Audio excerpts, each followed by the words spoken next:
Good afternoon, everybody. Welcome to this afternoon's meeting of the Planning Committee. There are 3 applications on our docket this afternoon. For the benefit of members of the public, please be aware that while the meeting is being held in public, only registered speakers are able to speak at the meeting. Before we commence, the clerk is going to outline how the meeting will run, so without delay, we'll hand over to her. Thank you. Thank you, Chair. Please note that we are using hybrid meeting arrangements with registered speakers and councillors who are not members of the Planning Committee having the option to join the meeting via Zoom, and are also live streaming this meeting via the Council's YouTube channel to encourage more people to engage in our public meetings. The proceedings of the meeting will be recorded. Please can I remind everyone to use their microphones when speaking and turn them off when finished. Please can attendees in person refrain from watching the live stream or joining the Zoom link, as this will cause interference for our viewers. Please also ensure that your mobile phone and iPads are turned to silent. We are not expecting any fire alarm testing today. In the event of an evacuation, please leave by the nearest exit and gather in the car park next to the library opposite Tesco. Should members of the public need to use the toilet facilities, please make yourself known to the security guard who will be providing access.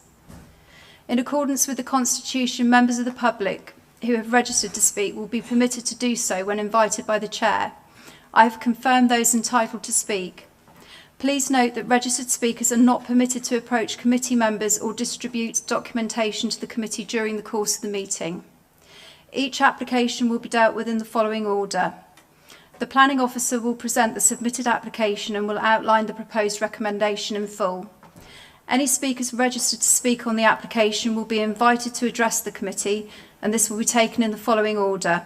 Speakers against, Neighbourhood Forum representatives, any councillors who are not members of the committee, followed by speakers in support of the application.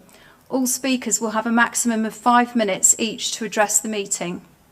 This will be followed by questions from members and responses from the Planning Officer. Once questions from the committee have concluded, the Chair will open the application for debate. At the conclusion of the debate, the Chair will seek a proposer and seconder for the application. The proposal must be in full and include all information, such as conditions or reasons. The Chair will then confirm with the Planning Officer if they wish to enter into a period of summing up. Members, if at any point you leave the meeting for any reason during the consideration of an application, you will be unable to vote on that application. I will now hand the chairing of the meeting to the Chair, Councillor Madison. Thank you, Clerk. And the first item on the agenda is apologies. Do we have any apologies or updates, please, to membership of today's committee? Thank you, Chair. I wish to report that Councillor Mandy Darling and Councillor Pentney both send their apologies for this meeting. Thanks very much. And turning to minutes next. Members, are you happy to confirm as a correct record these minutes of the meeting of the Planning Committee held on the 4th of March 2024? Thank you, Councillor Billings. Is there a proposer, please? That'll be you, Councillor. Yes, Chair. I'm happy to propose the minutes. Thank you. And a seconder, please. Thank you, Councillor Brooke. Thank you very much. So all members in favour of approving the minutes, please raise your hands. Minutes have been approved. Declarations of interest next. Do any members of the Planning Committee have any pecuniary or non-pecuniary interests regarding any of the items on today's agenda? Please raise your hand. Thank you. And do any officers have any pecuniary or non-pecuniary interests regarding any of the items on today's agenda? Thanks very much. And are there any urgent items, Clerk, please? Not as far as I'm aware. Thank you. So the first item on the agenda is item number 5. This application is to consider Mouse Cottage, Brim Hill, application number P/2023/0750. The clerk has confirmed those who have registered to speak, but before they do so, I will ask Ms. Clark to introduce the application, please. Thank you. So the application site is Mouse Cottage on Brim Hill in Torquay, which features a detached bungalow located on the eastern side of Brim Hill.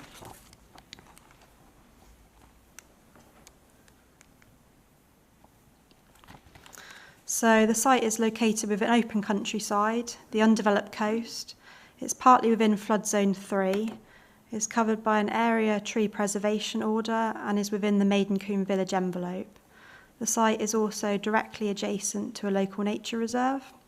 The Maidencombe conservation area is located to the rear of the site, with a small section of the rear boundary within the designation, and the Grade 2 listed building, Courthouse, is located to the northeast of the site.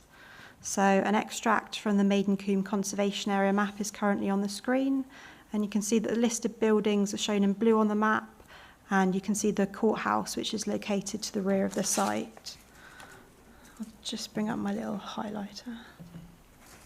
Here we go. So this is the application site just here. It's listed on here as Byways, so it's since changed its name to Mouse Cottage, but that's the application site. You can see the red outline, which is the outline of the conservation area, and then this is the courthouse, which is the Grade 2 listed building, which is the closest to the site. So this is an aerial photo of the site. You can see Brim Hill to the west of the existing dwelling. So here's the existing dwelling, and then we've got the road Brim Hill running along here. We've got Maidensea House, which is located to the northwest, which is this property here.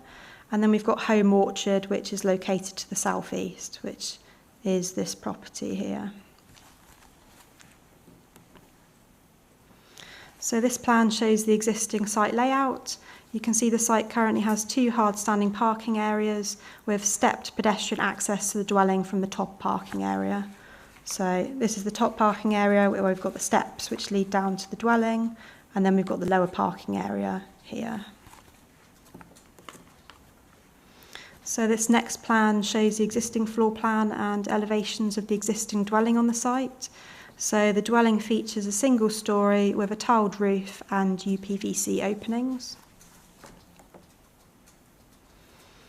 So the proposal seeks to demolish the existing detached dwelling and construct a replacement dwelling.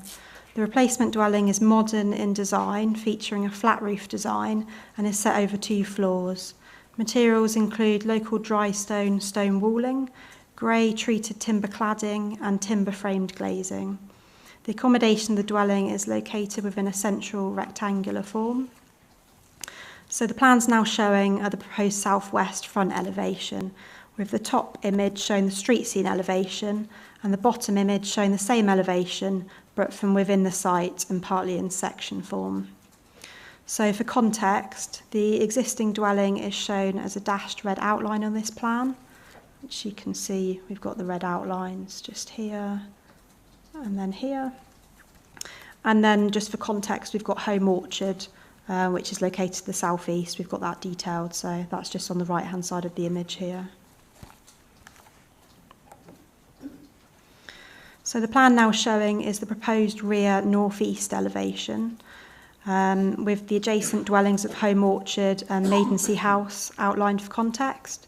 The rear elevation features large areas of glazing at ground and first floor level.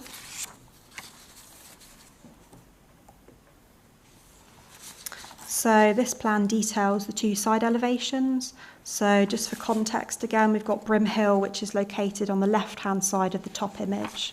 So we've got Brim Hill here. And then we've got Brim Hill then located on the right-hand side of the bottom image. So this plan details the proposed ground floor plan. Access to the replacement dwelling is via a new set of steps from the southern parking area to the ground floor level. The replacement dwelling will feature 4 bedrooms and includes works to the garden, including new terracing, a swimming pool and retaining wall structures. So this image is of the first floor level. The 2 existing parking areas are retained and improved, with the northwest parking area enlarged and the pedestrian steps leading to the existing dwelling removed, whilst the southwest parking area features improvements with the new bin store and the stepped access to the ground floor of the dwelling. So this is the roof plan and the site plan. Again, you can see the outline of the existing dwelling dashed in red. So the replacement dwelling will be sited approximately 4.65 metres closer to the road, but is of a fairly comparable width. And you can see on here that the roof features solar panels and a green roof. So this is the proposed section plan with the existing dwelling and site levels outlined in red again. And then here we've got a 3D image of the appearance of the replacement dwelling from the street scene of Brim Hill. And just included another 3D image, this time it's of the rear of the replacement dwelling. So the following are photos taken of the site. So this image is taken from Brim Hill. You can see the existing dwelling on the right, just behind the existing vegetation. So just here. And then we've got Maidensea House at the top of the image, which you can see here. So this image is also taken from Brim Hill, and it's taken from the lower parking area. So this image shows the front elevation of the existing dwelling, taken from the pedestrian stepped access, which is from the top parking area at the moment. And then we've got this image, which shows the rear of the existing dwelling. And you can see the existing dwelling benefits from a raised rear terrace area. So that's the rear terrace there. And then this is the southeast side elevation of the dwelling. And then this is part of the northwest side elevation with the shared boundary of Maidensea House. So this image is taken standing on the existing rear terrace, looking towards the southeast boundary and home orchard, which you can see there.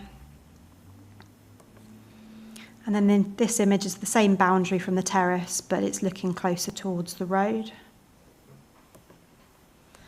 So this is a part of the northwest boundary. You can see partly Maidensea House beyond the vegetation, just there. And then lastly, this image shows the rear boundary, and you can see the Grade 2 listed courthouse, which is the rear of the site. So this is the Grade 2 listed building. So members will be aware from the committee report of the planning history of the site, and that application P/2023/0170 was refused in April 2023 and dismissed at appeal. The application was for a modern replacement dwelling on the site. So given the current application follows on from this refused application and attempts to address the reasons for refusal, it's considered useful just to briefly show you the main elements of this refused scheme, just for comparison purposes. So this plan shows the proposed layout of this refused scheme, which featured a larger footprint, including a raised side terrace, which extended to the southeast of the site. So you can see that was the terrace which extended, which has been omitted from this proposal. And then this plan shows the front and rear elevations of the refused application. So this one included a design which included a bulky chimney, and the rear elevation included larger areas of glazing at first floor level.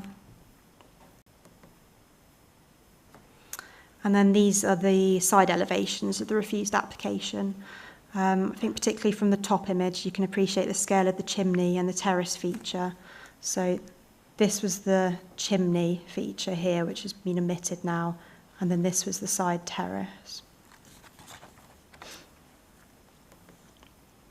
So this slide lists the key material considerations, which are considered in detail in the committee report, for which I will briefly run through now. So the committee report confirms that there are no policies indicating that the proposal is not acceptable in principle. In terms of the design, visual appearance and character of the area, the predominant character of the dwellings within the Maidencombe village envelope is that of large detached dwellings, primarily of traditional materials featuring pitched slate and tiled roofs. There is a variety of materials present, including render, brick and cladding, and within the wider Maidencombe area, more modern development is present, including modern flat roof dwellings. At present, the existing dwelling sits quietly within its surroundings, allowing the landscape to dominate the character of the area. Policy TH12 of the Torquay Neighbourhood Plan is a key consideration, notably that development must be of a scale, height, footprint, location and massing, in keeping with its built surroundings and the overall physical characteristics within the village envelope, and that design and construction materials must draw from and be in keeping with local features and design characteristics and be appropriate in relation to its landscape sensitivity. The policy is not explicit in what design approach would be acceptable, and it is considered that there is scope for innovative and modern design, providing it utilises high-quality materials and sits quietly within the landscape rather than dominates it. The appeal decision of the refused application highlighted the need for the proposed development to assimilate into the landscape and to appear less striking and dominant. The current application has made a number of amendments to the proposed scheme, including the removal of the bulky chimney design and raised side terrace, and the rear elevation has been altered to reduce the extent of the glazing at first floor level by increasing the solid to void ratio. These changes have consolidated the massing and simplified the built form, significantly reducing the overall width of the proposed development. Whilst the replacement dwelling is set further towards the road, in this instance this is considered to be acceptable given the proposed width of the dwelling, which retains gaps to both side elevations in combination with its simple form and visual appearance. The width and massing presented is considered to be acceptable and would retain the spacious characteristic within the street scene, thereby appearing of a suitable scale with the surroundings and retaining the landscape character of the area.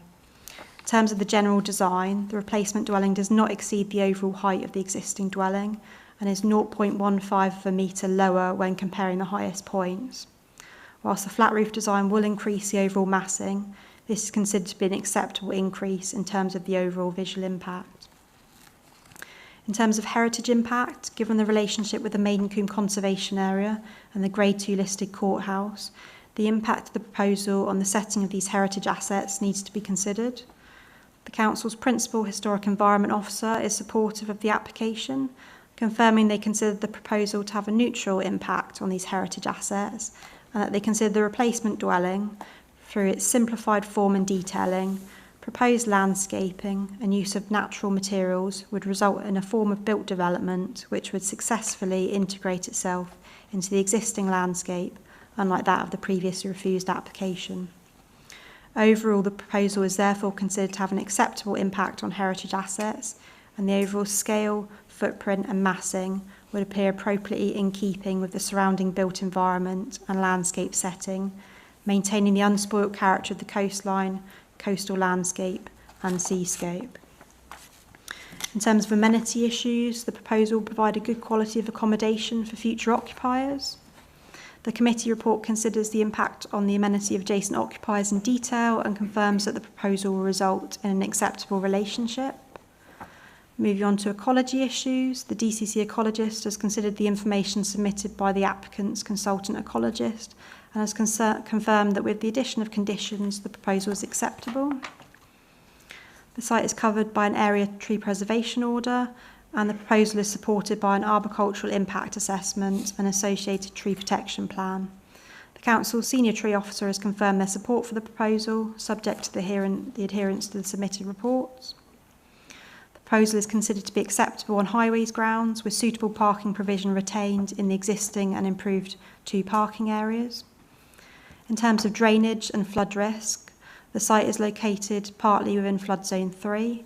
The Council's drainage engineer requested further information during the course of the application, which the applicant has provided, and the drainage engineer has subsequently confirmed that the details confirm that surface water will discharge to a soakaway located on the site, and providing the surface water drainage is constructed in accordance with these submitted drawings and hydraulics designs, there is no objection on drainage grounds to planning permission being granted.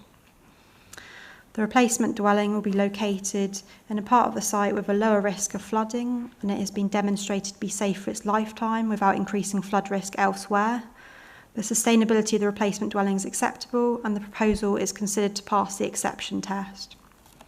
A foul drainage assessment form and foul drainage statement have been submitted, which identifies that foul drainage will discharge to a packet treatment plant, with treated effluent then being discharged to a drainage field. The Council's drainage engineer has noted the need for further details of the foul drainage. So lack of foul drainage details was not a reason for refusal of the previous application and was not added as a reason for refusal by the planning inspectorate on the dismissed appeal. In this instance, given the previous application, which included a larger replacement dwelling, did not require the foul drainage details up front, it would be considered unreasonable to require this information up front now as part of this application. The application site's garden is generous, and it has already been demonstrated that an acceptable surface water drainage system can be accommodated on the site, and it is reasonable to conclude that foul drainage could also be accommodated. So a planning condition requiring details of the foul drainage system is therefore recommended to ensure an adequate form of foul drainage is installed. The replacement dwelling has considered a number of sustainability matters and includes solar panels and a green roof, which are considered reasonable and are recommended to be secured by condition. So the committee report considers all the issues mentioned in depth, and when weighing up the proposal against the relevant policies noted on this slide, in addition to the MPPF, it is concluded that the proposal accords with the local plan, the neighbourhood plan and the MPPF. The officer recommendation is therefore that of conditional approval, subject to the conditions as outlined in the committee report, with the final drafting of conditions delegated to the Divisional Director of Planning, Housing and Climate Emergency.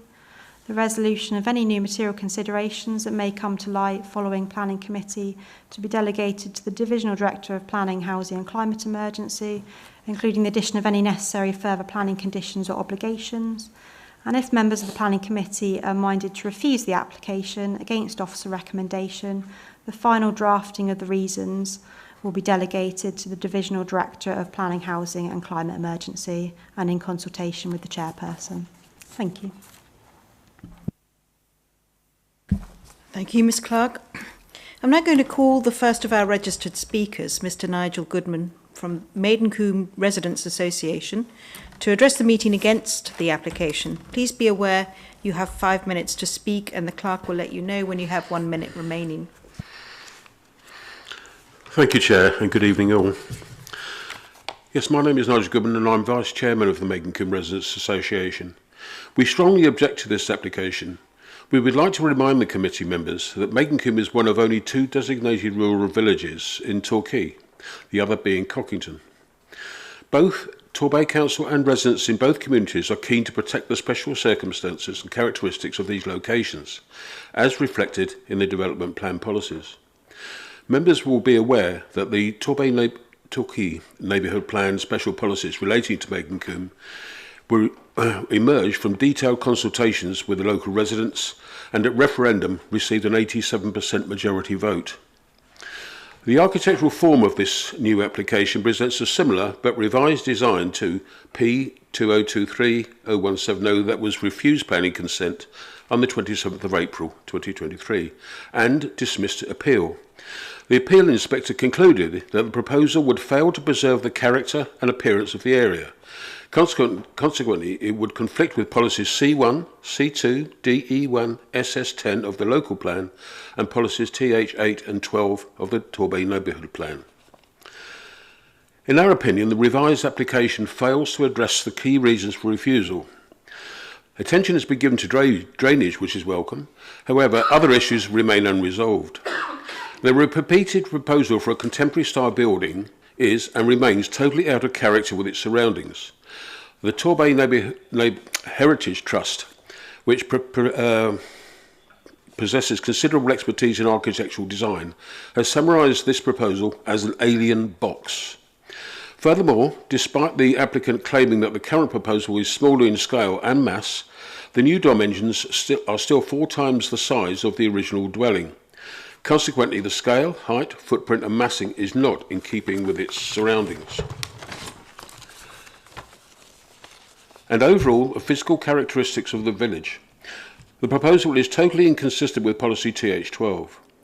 If approved, that decision would potentially open the door to other out-of-character developments, which in turn would be highly detrimental to the unique character and environment of Maidencombe.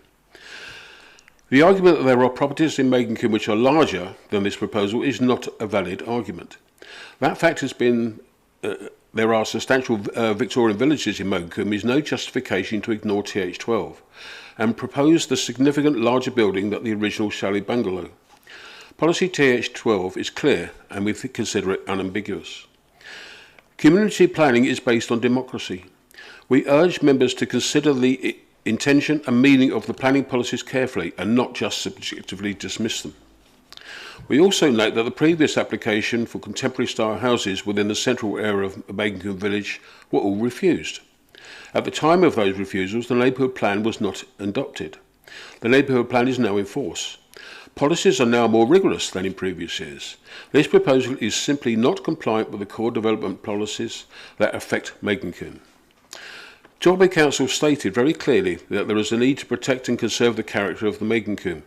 Properties along Brim Hill form a homogeneous appearance and share a historical legacy. This is valued by residents and visitors.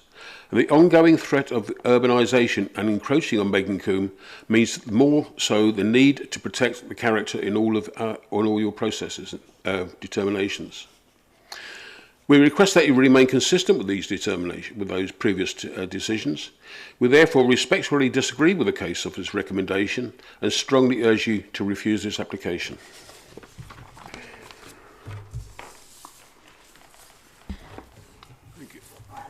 Thank you, Mr. Goodman, for your contribution. Very helpful.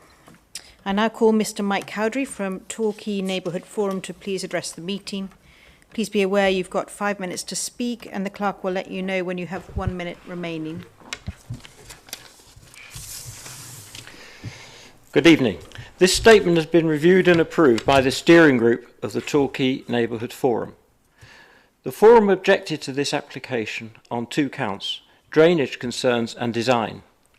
We are pleased that more information has been provided on drainage and that this has now been approved by the drainage engineer. However, it will be essential to ensure that the conditions are properly enforced, and we have concerns about the recent performance of the Council's enforcement operation. However, we note that the objections from nearby residents and the Torbay Heritage Trust relate to design. The steering group is drafting guidance on good design as it relates to Torquay, and this will be referenced in the updated neighbourhood plan. Both the Forum and the Torbay Heritage Trust are disturbed by the apparent trend in Torquay towards buildings appearing like shipping containers. If you look at slide 1, you will see that from this slide, Mouse Cottage is not in, but adjacent to the conservation area. Visually, it will impact the overall appearance of the hamlet. Part of paragraph 5.1 of the 2005 Conservation Area Appraisal states, although later phases of development in the 20th century, especially those bordering Brim Hill Lane and off Steep Hill Lane, are somewhat intrusive, much of the original settlement still conveys a sense of isolation where the local vernacular style of building and the variety of materials is still sufficiently in evidence to maintain the historic character. It is, however, a fine balance that could easily be destroyed. And from paragraph 7.3, the character of much of the conservation area hinges upon its ability to retain the strong sense of geographical isolation and historic continuity in a setting of great natural beauty. Turning to slide 2. We appreciate that design always includes a strong element of subjectivity, and that the papers indicate that the planning organisation finds the design acceptable. However, if you look at the hamlet comprising the lower part of the village and the conservation area, you will see that this design is unique. See slide 3. The existing dwellings all have pitched roofs and do not have the box-like design of the proposed Mouse Cottage. Neighbourhood Plan Policy TH12 requires that any proposal for development within the Maidcombe Village, as this is, Maidcombe Village envelope as this is, must demonstrate that it respects local character and it conserves or enhances heritage and landscape assets where it might impact on those assets. Design and construction materials must draw from and be in keeping with local features and design characteristics and be appropriate in relation to its landscape sensitivity. Similarly, criteria 3 and 8 of Local Plan Policy SS10 and functions 12 and 14 of Local Plan Policy DE1 are not met. In order to comply with policy TH12, the Forum would like to see a building with a pitched roof and a style more in keeping with the neighbouring dwellings. We are concerned that this proposal could set a precedent that would change the overall characteristics of the hamlet and conservation area. Consequently, the Forum disagrees with the officer's recommendation. I'm sure the subjectivity will make it difficult for you to reach your decision, but I hope you will take the views of the Forum into account during your discussions. 1 minute I would remaining. also like to draw your attention to the appeal decision for the previous application P/2023/0170. In dismissing the appeal against refusal, the inspector concluded on this main issue that the proposal would fail to preserve the character and appearance of the area. Consequently, it would conflict with policies C1, C2, DE1 and SS10 of the Torbay local plan and policies TH8 and 12 of the Torquay neighbourhood plan. Collectively, these policies seek to promote developments of an appropriate scale and massing, acknowledging local character and conservation and enhancement of heritage assets. We note that the external appearance of this latest application is very similar to the previously refused submission. The Neighbourhood Forum urges you to refuse this latest application. Thank you, Mr. Cowdery. Finally, I'm going to call James Wells, who joins the meeting remotely, to address the meeting in support of the application. Please be aware you've got up to 5 minutes to speak, and the clerk will let you know when you have 1 minute remaining. Good afternoon, members. I'm speaking on behalf of the applicant, Mr. Simpson, to support this revised scheme for a replacement dwelling. The proposals are to develop a tired and quite poorly functioning property with a new building that should be fit for purpose in the longer term. The aspiration for this is to contribute to the evolution of this area in a way that respects its general character but does allow for new architecture that adds to the built environment. This revised scheme has sought to respond to previous refusal and the points considered by the appeal. The committee report carefully details how the revision has sought to overcome these previous concerns and resulted in positive recommendations from all of the technical consultees. Significantly, this includes the Council's own heritage specialist. The appeal found that the previous scheme harmed the character and appearance of the area and that ground testing was also necessary to determine the extent of flood risk. The appeal did not uphold the perceived impact on the amenity of the adjacent neighbour at Home Orchard. We've now undertaken ground testing in accordance with BRE 365 and a scheme to deal with surface water has been accepted. Turning to the substantive point, which is the character and appearance of the area, the proposals have been revised in 4 key ways.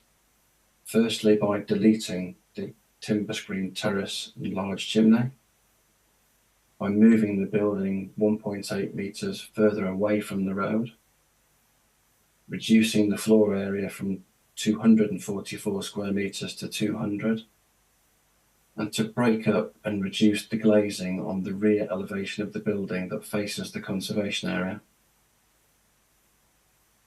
The appeal found that visual harm was largely related to the scale and the massing and extent of glazing that faced the conservation area, as opposed to its architectural style. Combination of the changes undertaken to the scheme sought to respond to all of these points. It's worth mentioning that there is no uniform design amongst the 20th century properties that are adjacent to the conservation area. They are all varied. This design uses materials with a muted colour palette that sit quietly in the landscape alongside a carefully designed soft landscaping scheme and the retained trees and hedges. The design with its flat green roof helps to improve biodiversity, manage and control surface water runoff, and to maintain views out to sea. The scheme now sits comfortably within its setting at an appropriate scale and massing that acknowledges the local character and conserves heritage assets. We hope that you'll be able to support the scheme, and thank you for your consideration. Thank you, Mr. Wells. And that concludes representations from members of the public. I'd like to thank you all for your contributions speaking in front of this committee, and I want to assure you that you have been heard. It's time now for the committee members to ask their questions. Please may I remind members that questions should cover matters not already addressed in the officer's presentation. Is there anyone with the first question for me? Thank you, Councillor Fox. Thank you, Chair. In view of Nigel Goodman's comment that the application before us is similar to the previous scheme dismissal appeal, and a point that was really echoed by Mike Cowdrey as well, I would just like to ask again, are the officers satisfied that the reasons given by the inspector to dismiss the previous appeal scheme have been satisfactorily addressed?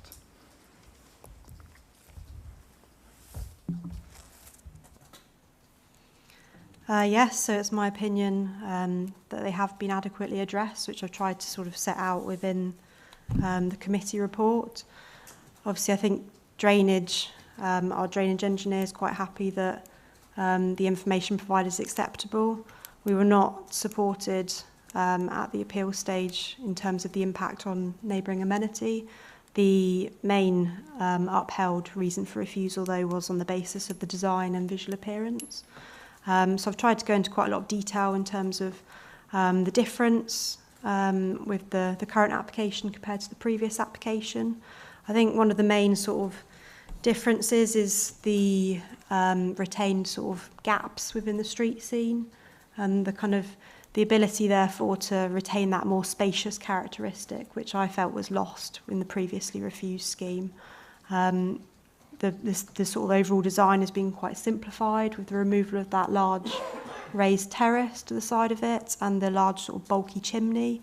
So my opinion is, you know, what we've got before us does sort of assimilate into that landscape character, and my opinion is that I'm satisfied that it does overcome that reason for refusal and the inspector's comments.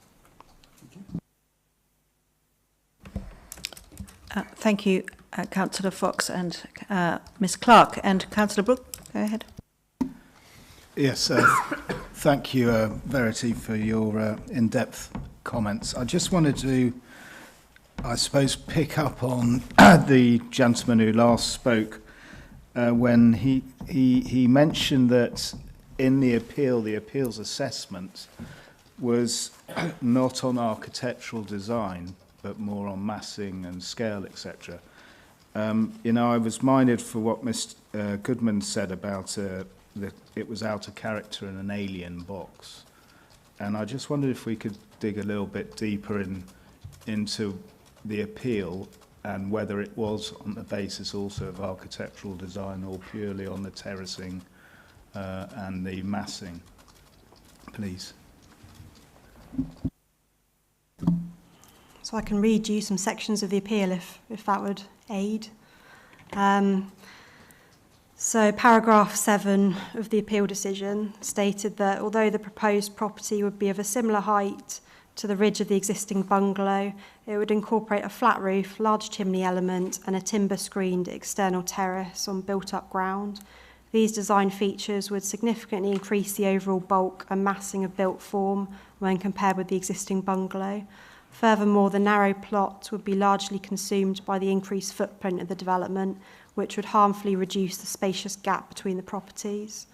So paragraph 8 and 9 then go on to say that the proposed materials, including a green roof, timber and stone, would go some way towards softening the appearance of the property.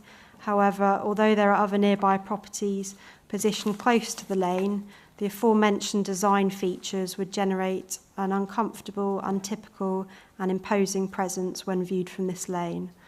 It does go on to say, whilst it is recognised that well-designed places do not need to copy their surroundings, the proposed rear elevation would include large proportions of glazing across an uncharacteristically wide block of built form. The elevation would not appear lightweight in its design and would have an outlook directly over a small field within the conservation area. As such, regardless of other intrusive or prominent near buildings, the proposal would not appear excessive, but rather incongruous against this characterful, verdant foreground and tree-lined backdrop, and the setting of the conservation area would be subsequently harmed. So I think to me, that's the main important bits of the appeal. There is obviously other text around that. Is that helpful? Yeah. Yes, it was. I think it was point 8 then, which seemed to be implying a box structure was still a bit incongruous. I think is that correct? Just because I can't. I'm looking at my notes here and I'm missing where you're reading from, I'm afraid. Page 22. 22. Thank you. Sorry, 20. Yeah, I've got the 20. It's there.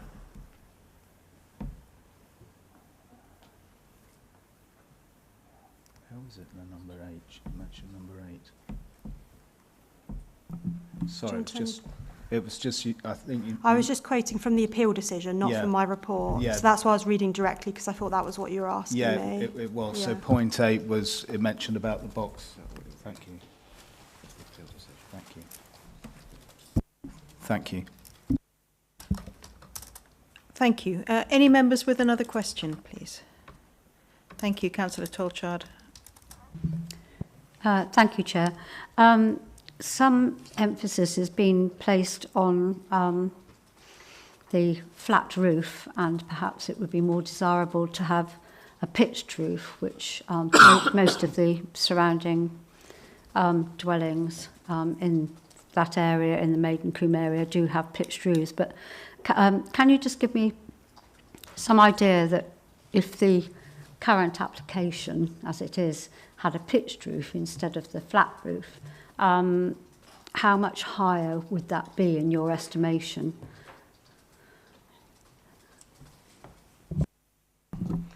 I think it would have to depend on the style of the roof, but maybe a couple of metres. I don't know. Anyone? A couple of metres, maybe higher. I think the point is that the design is such that it replicates almost exactly the existing building, but sits below the parking terraces. So it would then be above the parking terraces. So that's the sort of point of reference.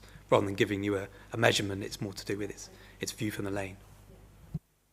Yes, thank you for that clarification. We stood on the sort of lower parking area today in the pouring rain, which wasn't at all pleasant. But that gives me some indication of sort of how high it would be, and in relation to the sort of nearby properties as well. But at the moment, the roof line with the flat roof is just under the height of the existing dwelling, isn't it? Yeah.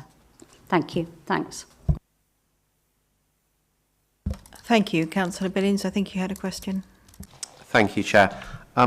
I'd first also like to just comment and say how helpful I thought the three presentations by Mr. Goodman, Mr. Cowdery and Mr. Wells were.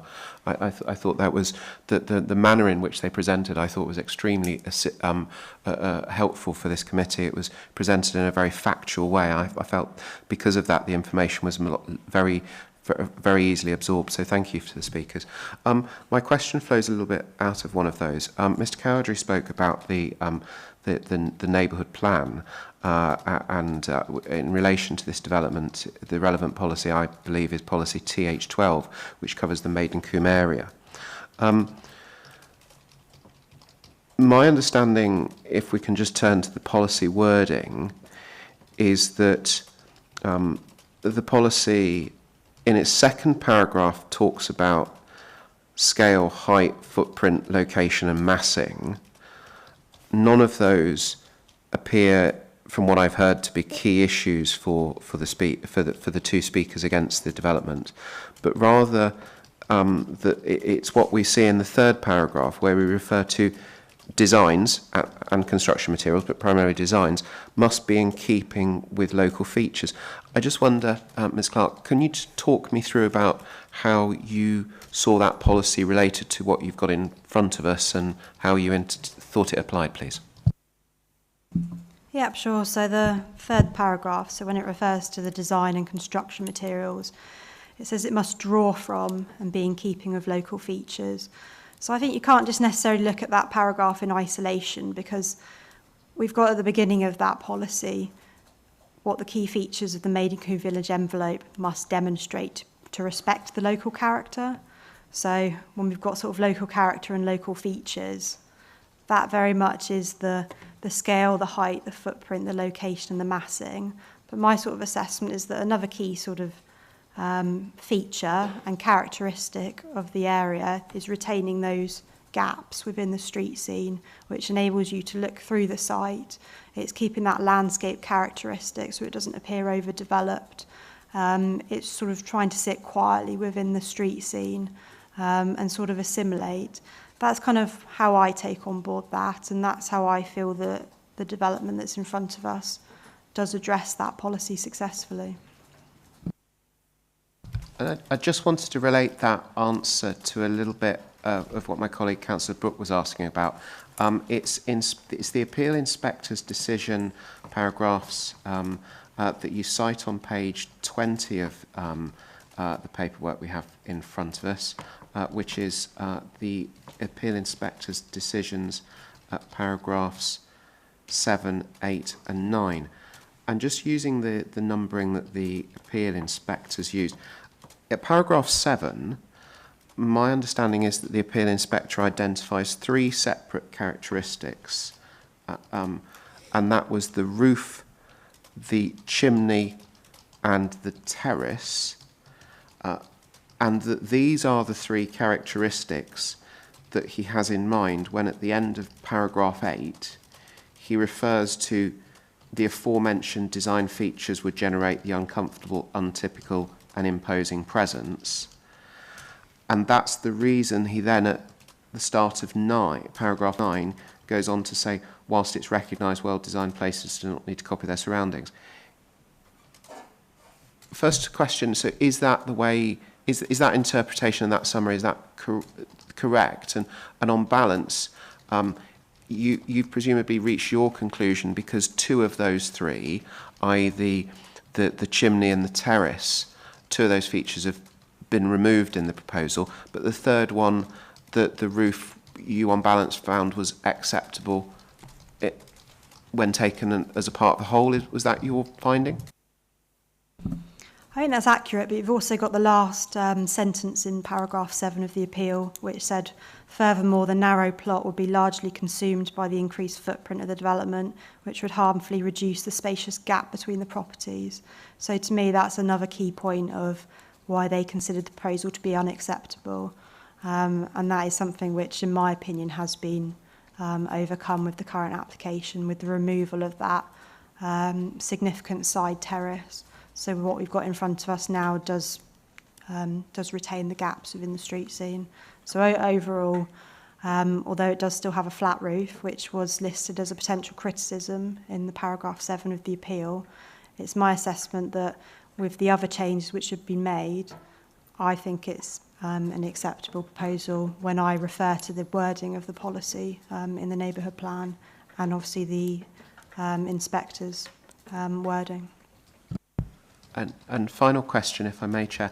The inspector goes on in paragraph 10, which I don't believe we quote in the report, to say the proposal, so this is the previously refused one he's referring to, would cause less than substantial harm to the conservation area's significance as a designated heritage asset due to the relatively small scale of the proposed development. So this is the previous one. And then he talks about how the NPPF, you have this balancing approach. So he's identified some harm and he's balancing that against some benefit. In relation to the current proposal we have before us, do you believe there is any harm that needs to be balanced, or do you think that there isn't harm in the first place? Please.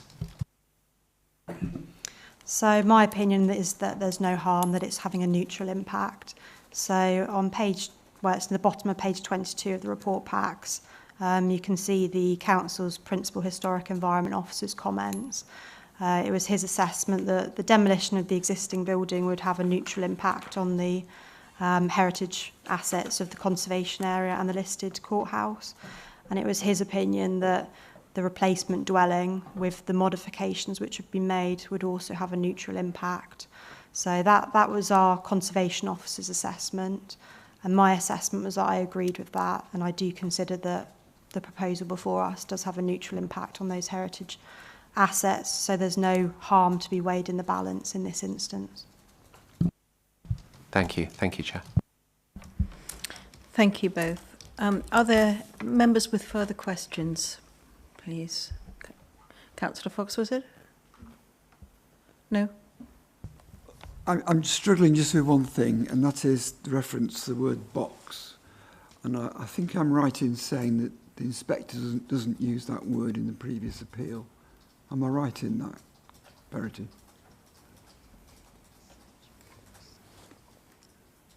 I'll just search box in the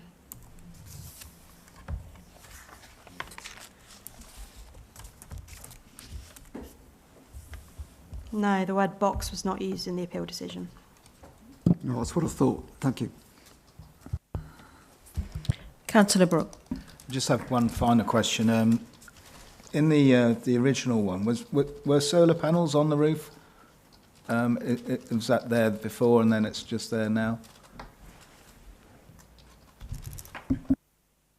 Yes, so there were solar panels on the previous application. Thank you. So if there are no more questions, one more, Councillor Singh. Yeah, just a quick one. The last speaker talked about biodiversity of a flat roof. What would that be on a flat roof, the biodiversity? What would that create in the environment?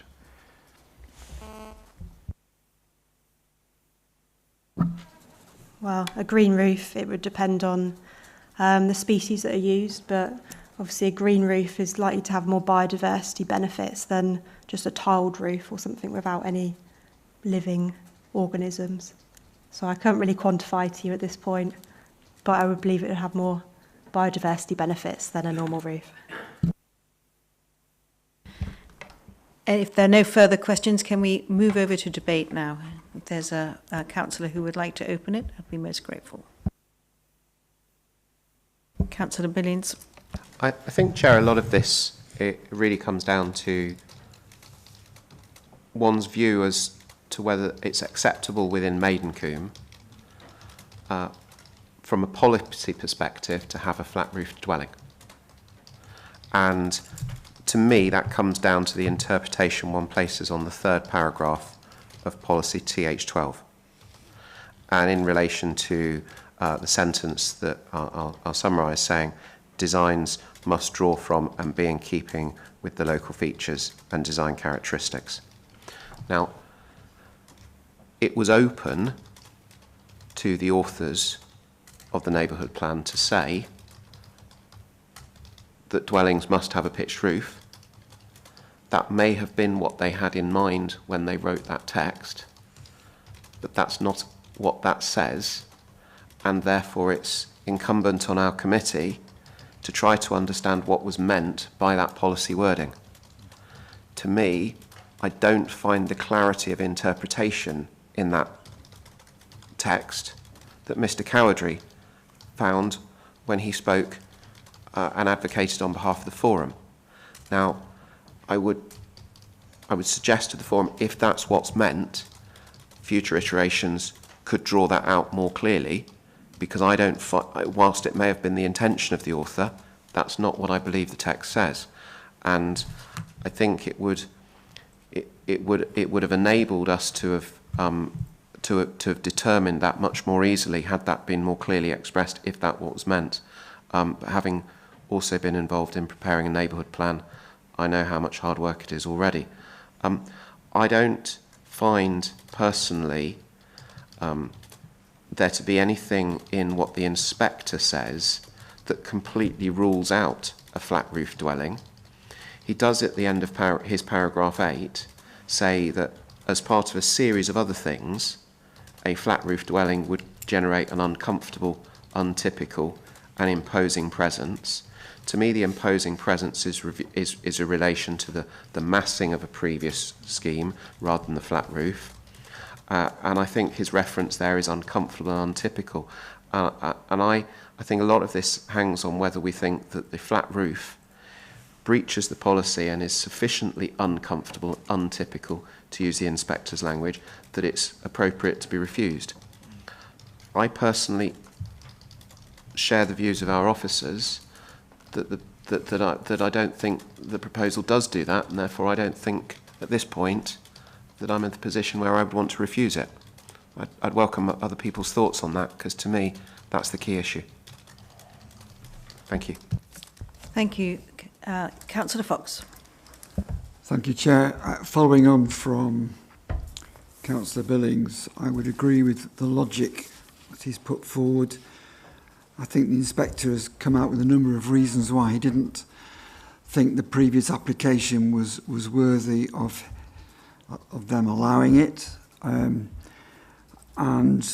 when we look at those in the round, and the question has been put to our officer, and in the round, I think it's important to see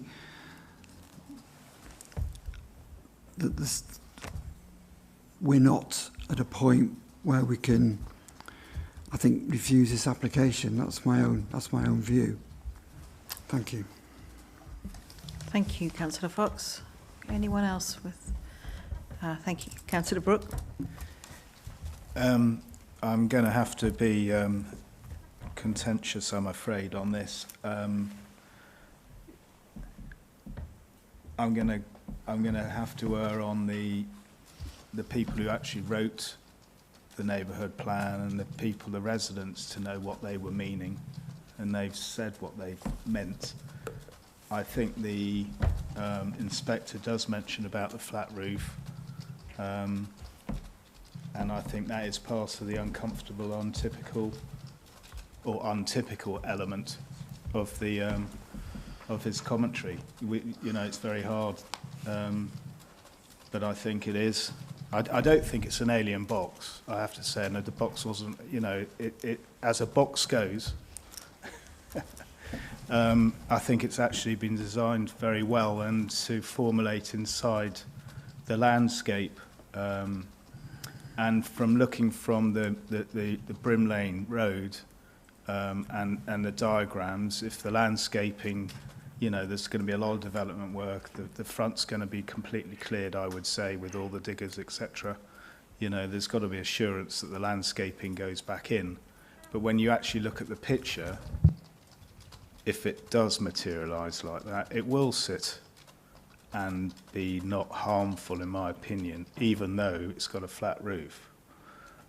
So I would disagree with the sentiment of flat roof, but I don't think it's an overarching reason to say no in this particular design. So although I disagree with the flat roof bit, I wouldn't be muting for refusal. Thank you, Councillor Brooke. We're just going to interrupt the flow. Mr. Cattrall has a comment. Thank you, Madam Chairman. I'd just like to emphasise that in looking at policy TH12, the committee ought to just interpret it as it stands, and it ought not to delve too deeply into what might have been the intention of the policy. The neighbourhood plan, the policy, and in particular that policy, are set out in the document, and the principal basis of the decision should be on a straight interpretation of that policy. Thank you, Mr. Cattrall. Madam Chair, I think Mr. Cottrell... Councillor Fox. Okay. I think Mr. Cottrell may be sort of thinking in the back of his mind of the Sainsbury Dundee decision in saying that. Thank you, Councillor Fox. Any other members with... yes, just one moment. Councillor Verdi, please. Thank you, Chair. Yeah, it's just the flat roof and pitched roofs again, really, just going on from that. Shipping container designs, alien boxes. Looking at the design with the flat roof, I think once it's in place, it's going to be hidden with the TPOs, the vegetation, the new gardening that's going to happen around there. You know, the other homes near there will be 60s developments, and I'm wondering if those were opposed with the pitched roofs by residents, that they didn't have thatched roofs at the time. So it was a move on. Architecture is fluid. So, you know, I'm not being contentious, but, you know, it is a move on in architecture, and I think the design will fit in within that area, and it's not incongruous or obtrusive in any way. Thank you. Thank you, Councillor. Councillor Billings, you have a comment? I think going back to the question that my colleague Councillor Tolchard asked, if the development had a pitched roof, it would necessarily be taller. In views from the road, although from the perspective of the two of the speakers we've had today, that would be more in keeping with the area, it would necessarily be more visible. Because I'm assuming the likely proposal would be that the dwelling, the two-storey dwelling that we've got at the moment would have a pitched roof on it. In views also from the from further down into the valley, looking up towards the rear elevation, that would be then sort of the building would have a greater bulk. Whilst I do have some sympathy for the explanation that that TH12 can be interpreted to say that the design must draw on and be in keeping with the local features, and a flat roof isn't. If I'm to take that view, I find it difficult to conclude that a pitched roof dwelling that's then taller would have less of an overall impact, because by definition it's of larger form. So I think whilst I do very much understand the points that's been made by the speakers, and as I say earlier, I pay tribute to the way they expressed them. I don't feel I don't feel we'd have sound grounds as a committee to refuse this application, and I don't believe that if we were to do so, that would stand the test of an appeal, particularly given how this proposal has moved on from lots of the points that the previous appeal inspector took issue with. So on that basis, I'd be quite happy to propose approval in line with the conditions of the officer report, and I would put that on the table to see whether we've got a seconder. That's not because in any way I sort of minimise what the community has said, because I don't think we would have strong grounds to refuse this. Thank you, Chair. So we have a proposer and a seconder, Councillor Fox. Thank you very much. Excuse me, there's just a comment, please.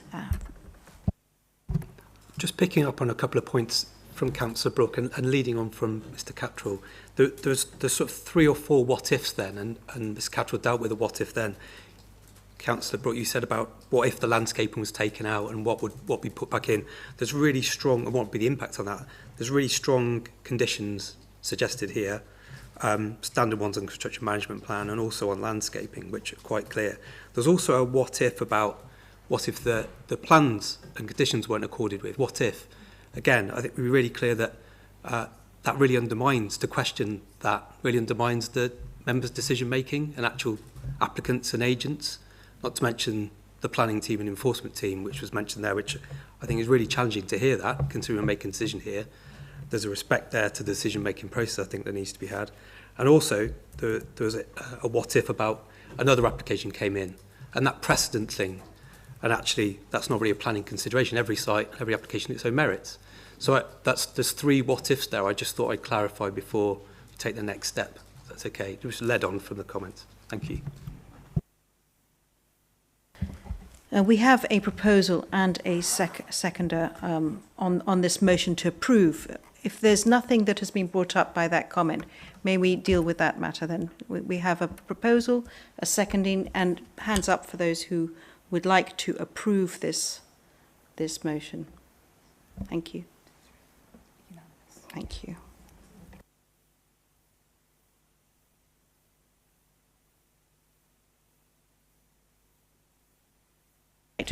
So thank you. This motion has been approved. I will now move on to item number 6, and that is an application to consider the Riviera International Conference Centre, Chestnut Avenue, Torquay, application number P/2023/1044. The clerk has confirmed those who are registered to speak, but before they do so, I will ask Ms. Pagden, please, to introduce this application. Thank you.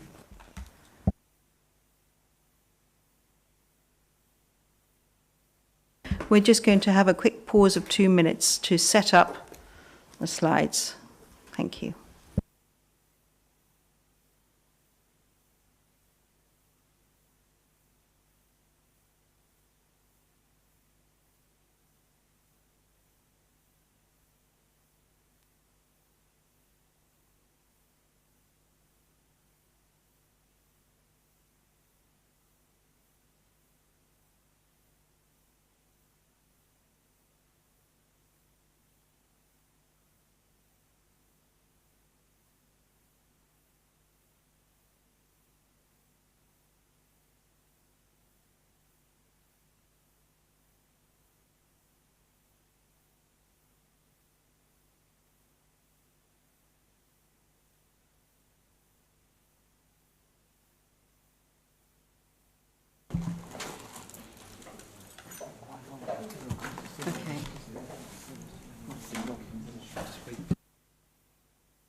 Okay, thank you, Ms. Pagden.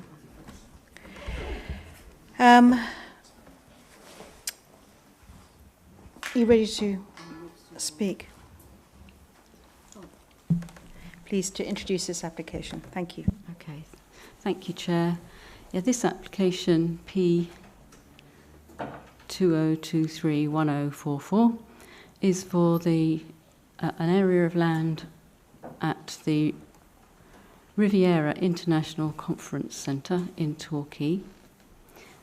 The application comes before committee because it is on council-owned land, and there have been objections through the consultation exercise.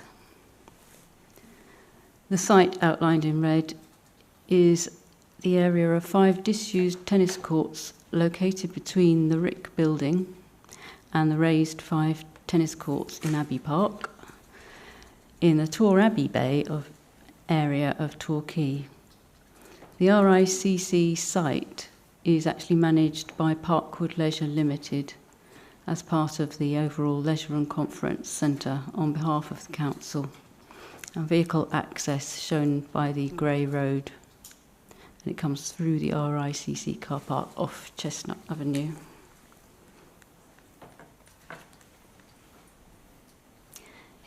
This is the aerial view, and it shows the site's position and surroundings.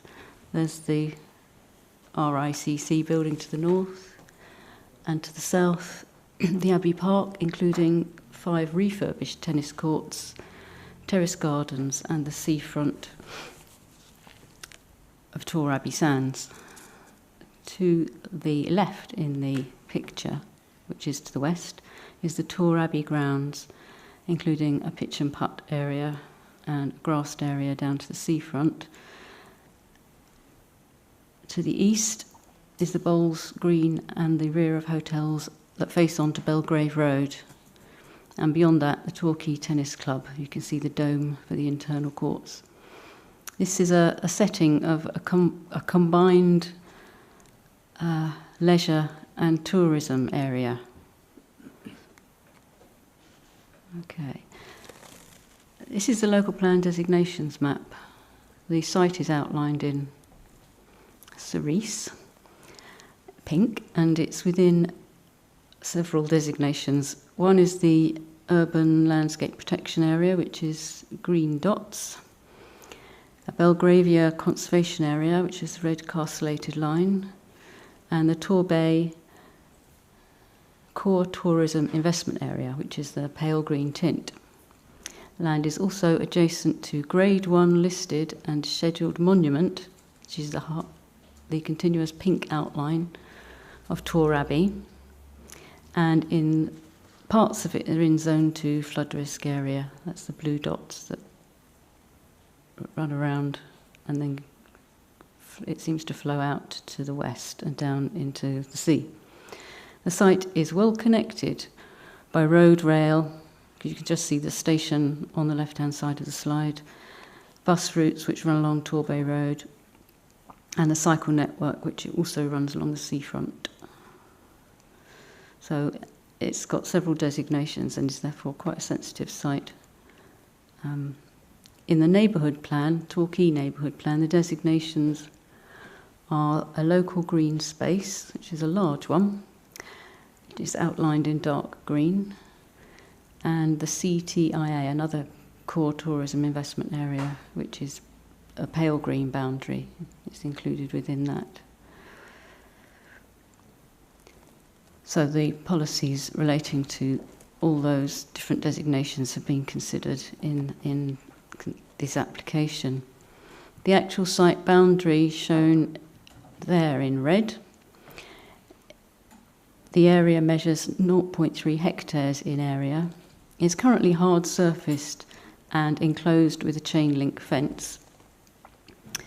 It lies just to the south of the car parking area at the rear of the conference centre, and that car park operates on a pay and display basis and has a grasscrete surface. There's also a grassed area to the west of the site, and beyond that pedestrian path and the boundary line to Tor Abbey grounds. There's also a pedestrian route along the eastern side of the courts where the current entrance to the courts is. This is a picture taken in January, so quite recently, from the east end of the site, looking west towards the Tor Abbey grounds.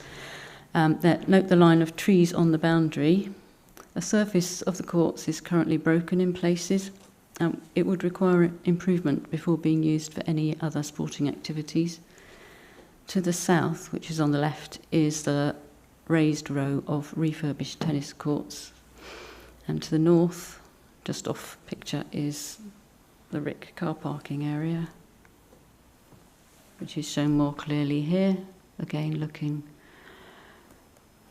in the same direction. It's looking back in the opposite direction, so there's a clearer idea of the height of the conference centre building on the left. And this shows the western end of the site. This corner is the area where it's proposed to be the vehicle access to additional parking.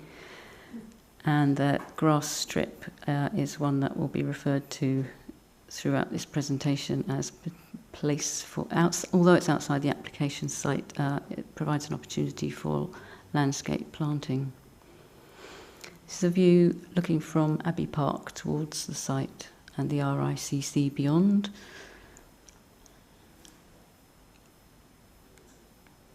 So the proposal is to use those 5 tennis courts which aren't used for anything at present for 4 paddle courts and supporting and associated car parking, including 4 disability parking spaces and 8 cycle parking spaces. The paddle courts, it's proposed, would operate on weekdays from 6:30 in the morning till 9 p.m. Sorry, just taken aback there at how early people might start playing paddle. And at weekends from 8:30 till 6.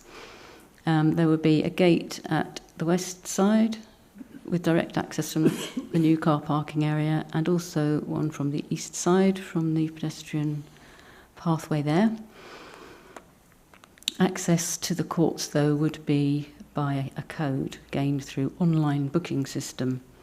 and the forecourts would be contained within a rearranged perimeter fence.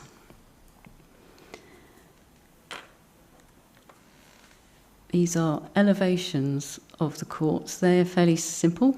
The bulk of the side of the court comprises green wire, and at the end panels, which are in pale grey, would actually be reinforced glazing, so they would be clear.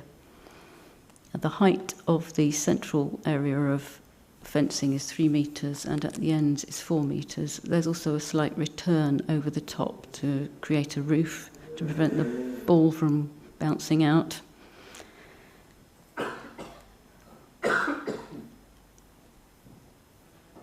These are the side elevations. And this is a section drawing showing the top section drawing shows the existing tennis courts with their perimeter fence and the 5 courts on the higher level compared to the height of the conference centre. And down below is an illustration of the proposed heights of the paddle courts. There's not much difference, and they would still sit well below the level of the tennis court fencing on the higher level. What's been excluded from this proposal is the floodlighting columns. The reason for that is an ecological one, and that will be explained in a minute. A 3D illustration of a paddle court does include the lighting columns, and these would be 6 metres high.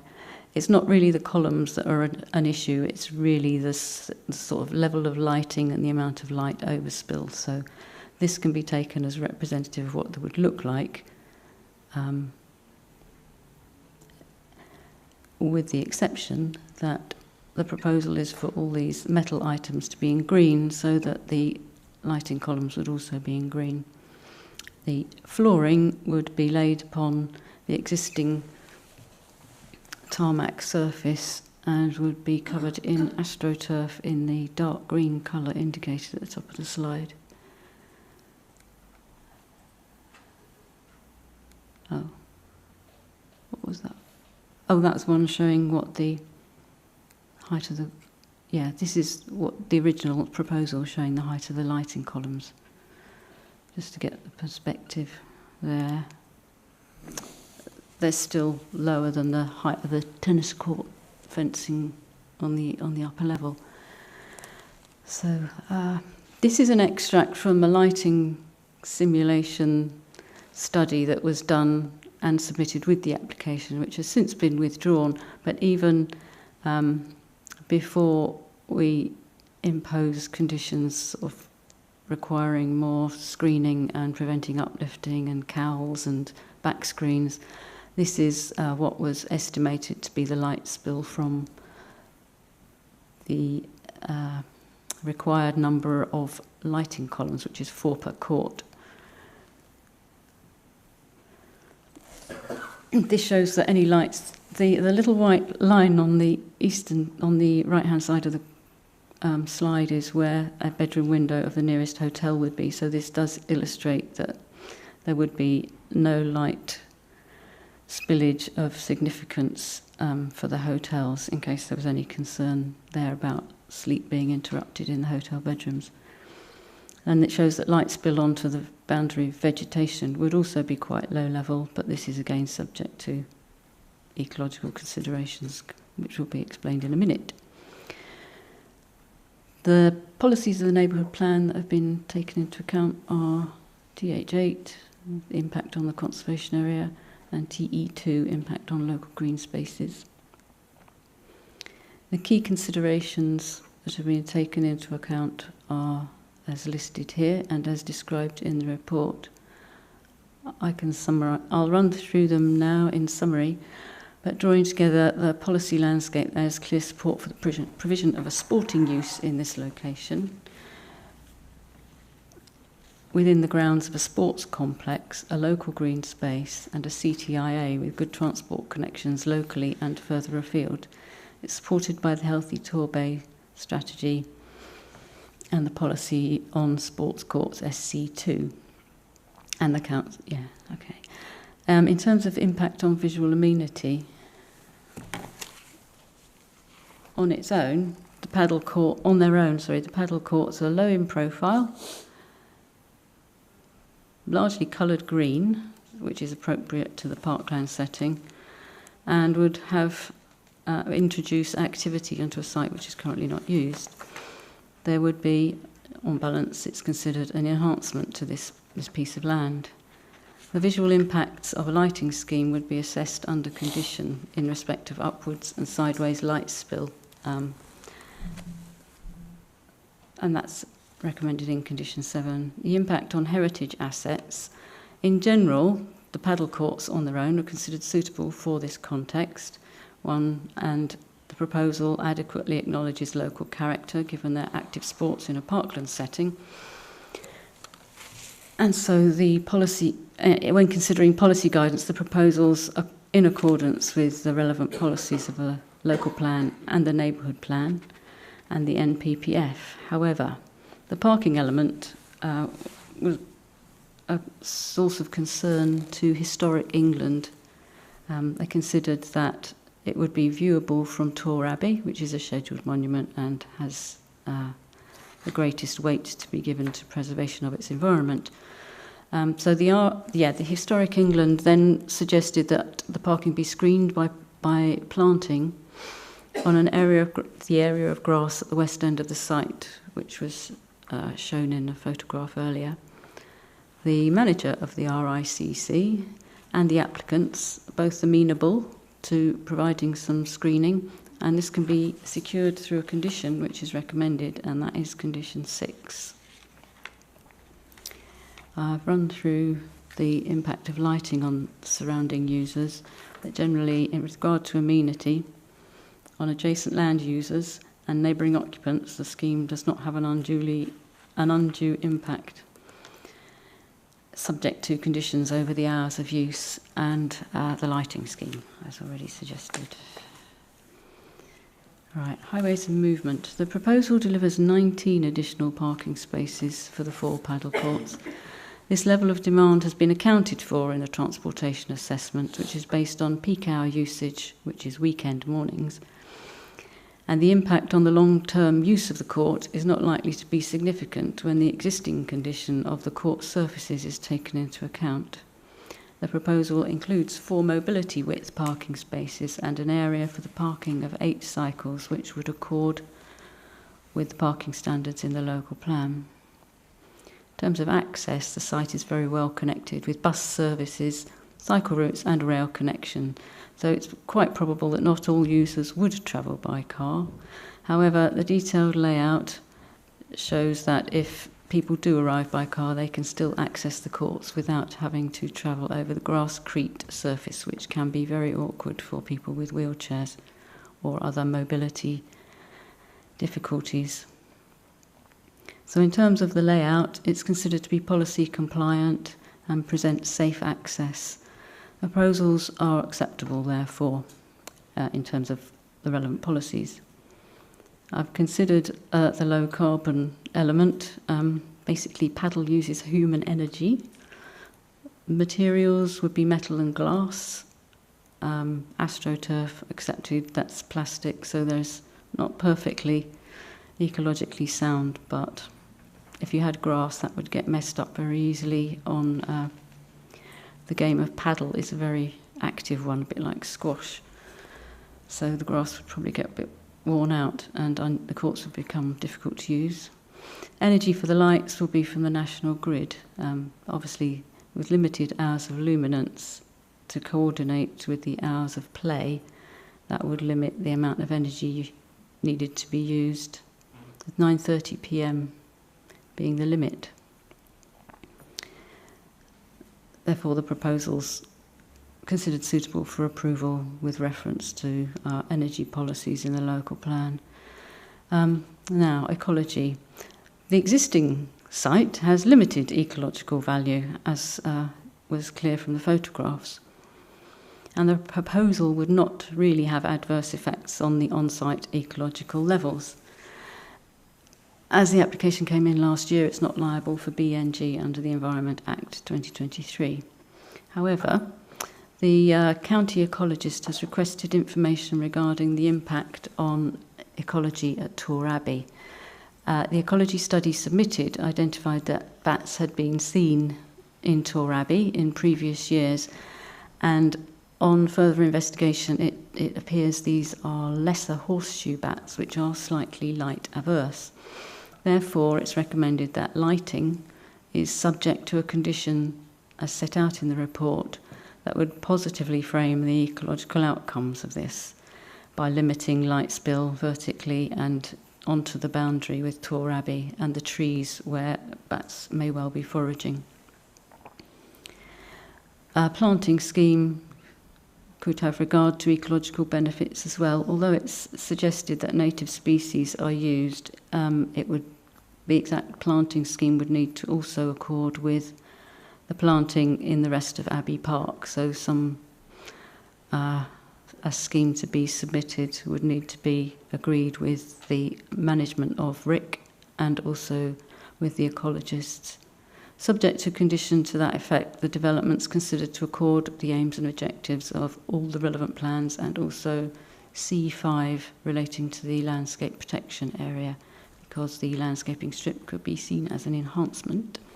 With regards to flood risk and drainage, there is already existing hard surface, so the existing drainage would be used, and our council and drainage engineer has no objections to the application.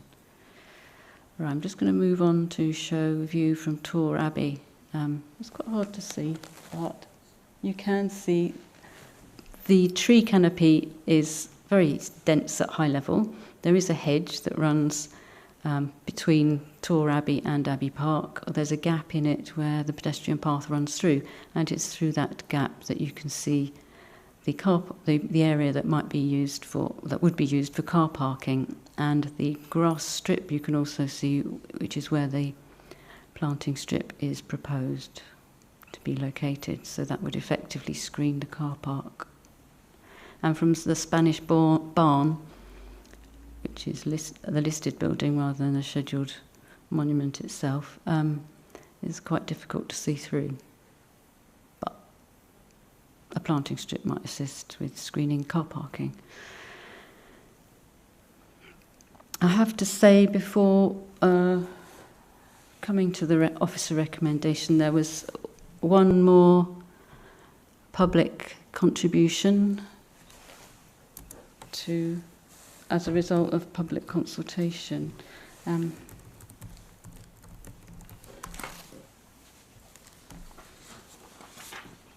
Which obviously hasn't been included in the report. This came on the 26th of March. It was an objection for the following reasons: that the parking uses a valuable amenity space and there is plenty of public car parking across the road and around the site. Secondly, that the layout doesn't maximise the use of space, and thirdly, that there's an opportunity for more inclusive sport and play, including gym equipment and a multi-use games area. The objector did submit an example of other possible layouts, which included seating on the grass bank between the two rows of tennis courts as well. However, they're not part of this application, so really can't use that as a reason for not determining this application. In that we have this one in front of us, and we're under statutory and regulatory requirements to deal with what's in front of me.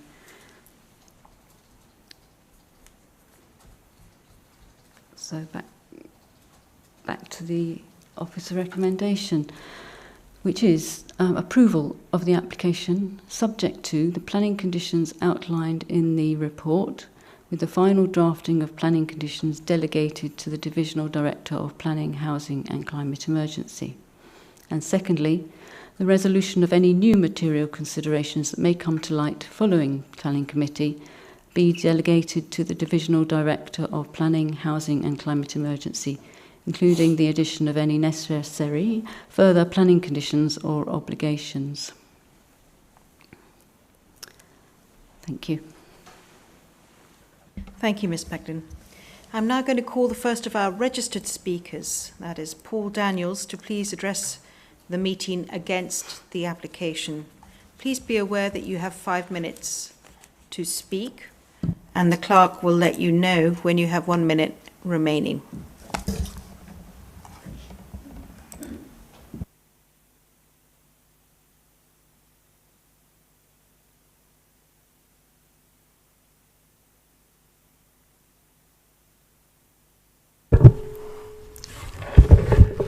Good evening. My name is Paul Joseph Daniels. I have been a resident of Torquay since 1995. I moved to Chelston in 2005. During treatment for a nerve condition, I was encouraged to walk daily, and I took the same route every day.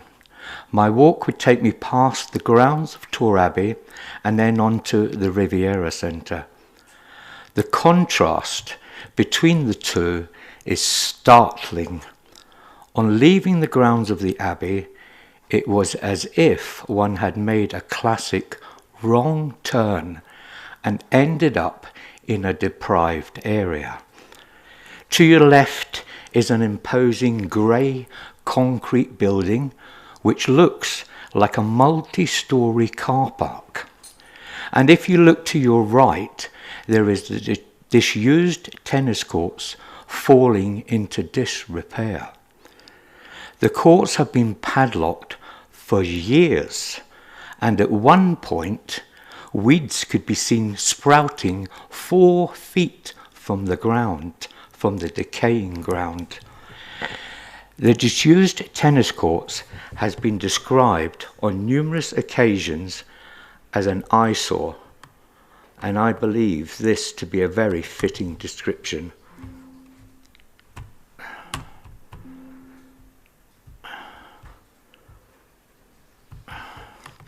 I fully understand Torbay Council and Parkwood or Lex Leisure aspiring to find a feasible long-term solution for the site in question. However, in my view, padel tennis is not the answer. Primarily, padel tennis is an elitist pastime, which in reality is only played by a very small fraction of the UK population. The growth of padel tennis has been overemphasised by those who advocate this application. However, when we break it down, it is clear that the sport is not growing exponentially, as has been claimed. If we look at the empirical evidence, we will discover that the growth in participation is increasing at a relatively slow rate. According to the British Padel Tennis Association's own figures, there are only 89,000 registered padel tennis players, but it is only played regularly, which is deemed by the Lawn Tennis Association as monthly, by 15,000 people in the entire United Kingdom. It must also be noted that the game of padel tennis has been in existence since 1991.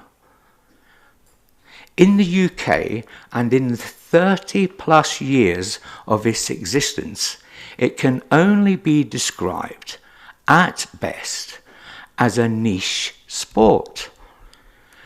Another issue that arises is that for how much of the year will the courts actually be open to the public? June very kindly gave the figures there. Let's take today. Proposals are to have it open till 6:30 tonight. Who would be playing padel tennis on an AstroTurf in the rain? 1 minute remaining. Yes, thank you. The main aspect of my personal objection is purely on the basis that the committee must give regard to the material consideration that there is already an existing padel tennis facility which is situated half a mile away. June showed the slide of the dome at Torquay Tennis Fair. If you want to play paddle tennis in Torquay, as the joke goes, just simply cross the road. Now, I have played paddle tennis myself. I researched it. Now, if you're over 40, I would play doubles. I've got no objection whatsoever about the advancement of a pastime or a sporting facility, but this sporting facility is not appropriate for this particular area. Now, I just want to point out that I have no personal, professional... Thank you very much. I'm so That's sorry. That's very kind. No, it's fine. I just wanted to thank you anyway. So, thank you for your time. That is your time up. Thank you. Thank you. And I'm now going to call Mr. Rodney Horder, please, from Torquay Neighbourhood Forum to speak. Please be aware that you have up to 5 minutes, and the clerk will warn you when you have 1 minute remaining. Thank you, Madam Chair. This statement has been reviewed and approved by the steering group of the Torquay Neighbourhood Forum. The Forum did not submit a consultee response, as we did not consider this to be a major change in planning terms. We acknowledged that the tennis courts were not being sufficiently used and that there would be a benefit in terms of changing to a different sport. The Forum was surprised by the number of objections. Although the amount of parking is increased, we do not believe it will be detrimental to the overall area, as it is on existing hard standing and will not use any green space. The provision of new courts and parking on the essentially derelict and neglected tennis courts would be a positive enhancement. Consequently, the Forum supports the approval of this application. Thank you. Thank you very much. Thank you, Mr. Horder. And I now call on Councillor Cordelia Law, who's joining the meeting remotely to address us. Please be aware you have 5 minutes to speak, and you will be warned when you have 1 minute remaining. Thank you. Thank you, Chair, and good evening, everybody. I hope you can all hear me clearly. So I've been asked to speak against this application on behalf of some of my residents in my ward. You'll see from the officer's report that there were some objections received, and they talked about the need or a desire to have a children's play area in the vicinity of the seafront, as is found in Paynton, but particularly a lot of them referred to the need for an accessible play park with equipment suitable for use by children and young people with disabilities in Torbay. Like Sport England, I'm really disappointed to see in the plans, and what I object to is the loss of 2 tennis courts in order to provide additional parking spaces.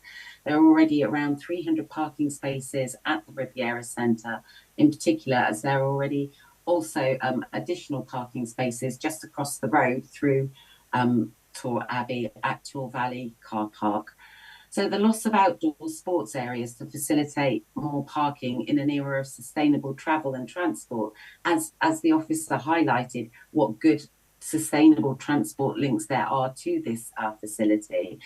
I think that's not in keeping really with some of our policies, including our net zero and some of our public health aspirations around, active Torbay and healthy Torbay. So whilst I understand that paddle tennis is slowly growing in popularity, I haven't done the research that Mr. Daniels has done, but I'm probably then a victim of watching the TV and thinking it's everywhere now. But I have no objection to the provision of some paddle court in that area, but I would ask that if the application is refused, if you're minded to refuse it on the grounds of this parking, which replacing active sports sites with car parking. Car parking is not a sport.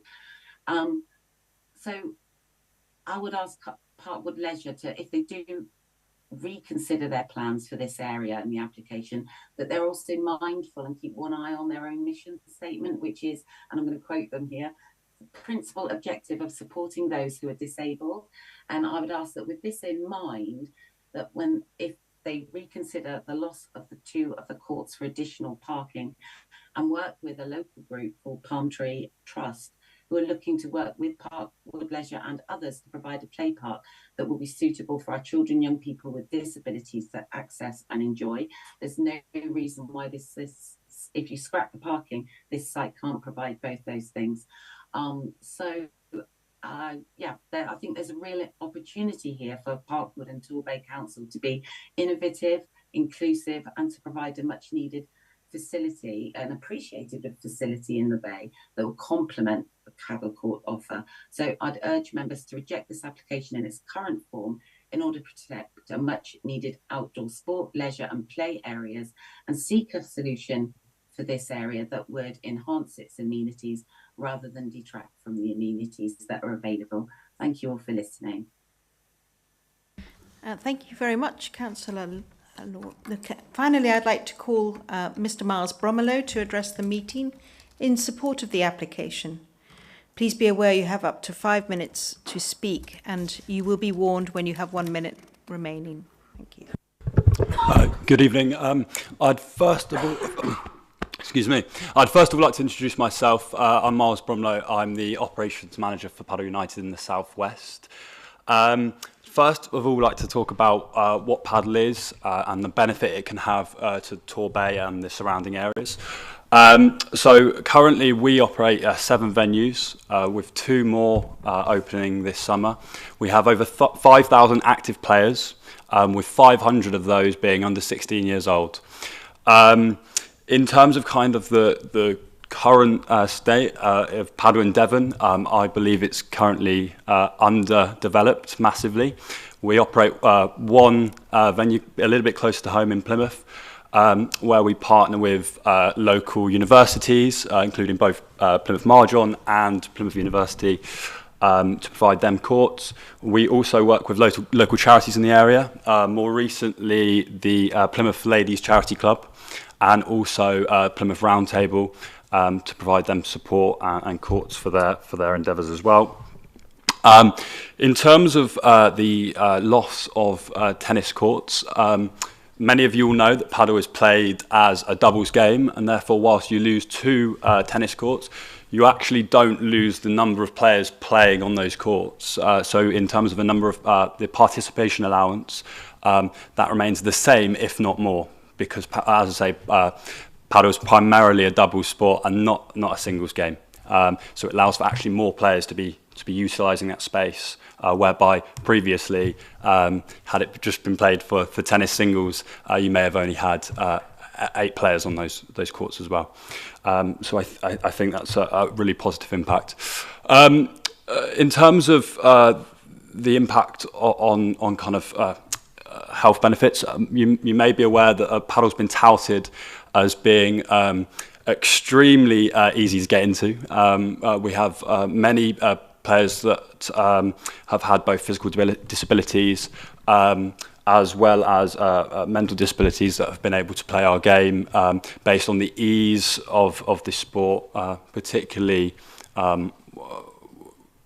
whereas in tennis it takes a long time for people to get used to the kind of the serving process and some of the finer elements of the game. In padel, it's particularly easy to start straight away and get into a match. I'd like to thank the committee for hearing me speak, and hopefully that you'll support our application. Thank you, Mr. Bromelow. That was very interesting.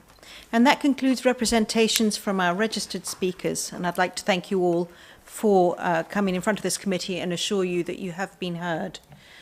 So now it's time for committee members to ask their questions. Please may I remind you that the questions should be covering matters not already addressed by the officer in her presentation. Is there anyone with a first question, please? Councillor Fox. Thank you, Chair. At the outset of the officer's report, under site details, states that the application site is positioned between the urban structure of the Riviera International Conference Centre and the landscape of Abbey Park. And it seems that there's a critical issue here where an urban area meets a very important landscaped area. Some sensitivity required. And I just wonder from the officers whether they feel that the application has addressed that sensitivity.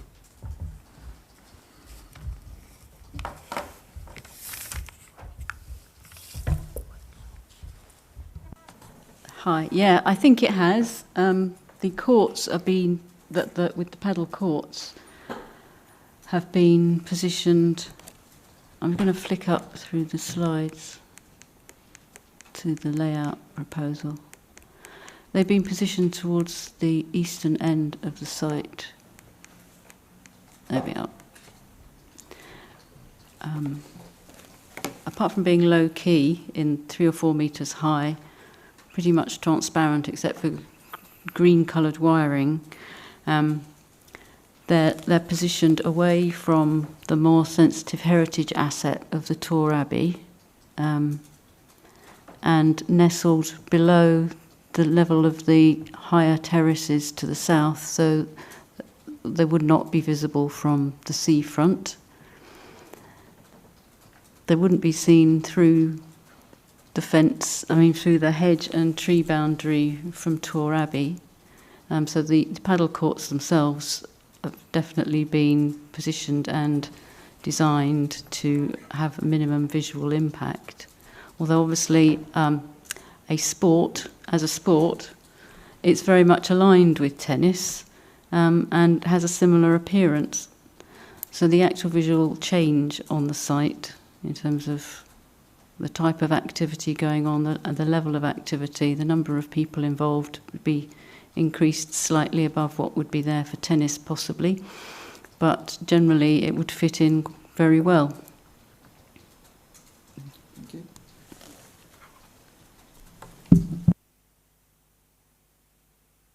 Councillor Billings. Thank you, Chair. Ms Bagnan, could you just highlight for the benefit of all of us who probably can't read the writing on that slide, it's in the submitted drawings, could you just show us where the current line of the chain link fence currently is and where it will be going to, and where were the slide to be slightly cover a slightly larger area Tor Abbey would be, please?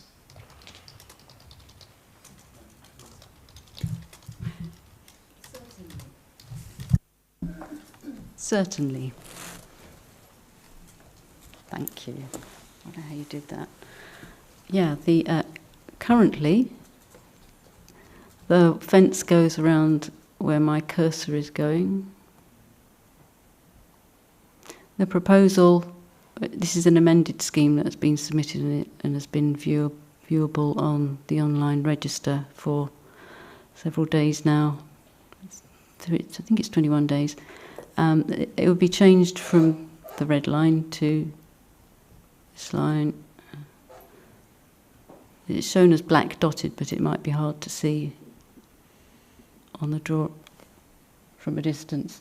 Yeah, so it would just be a perimeter fence around the 4 padel courts.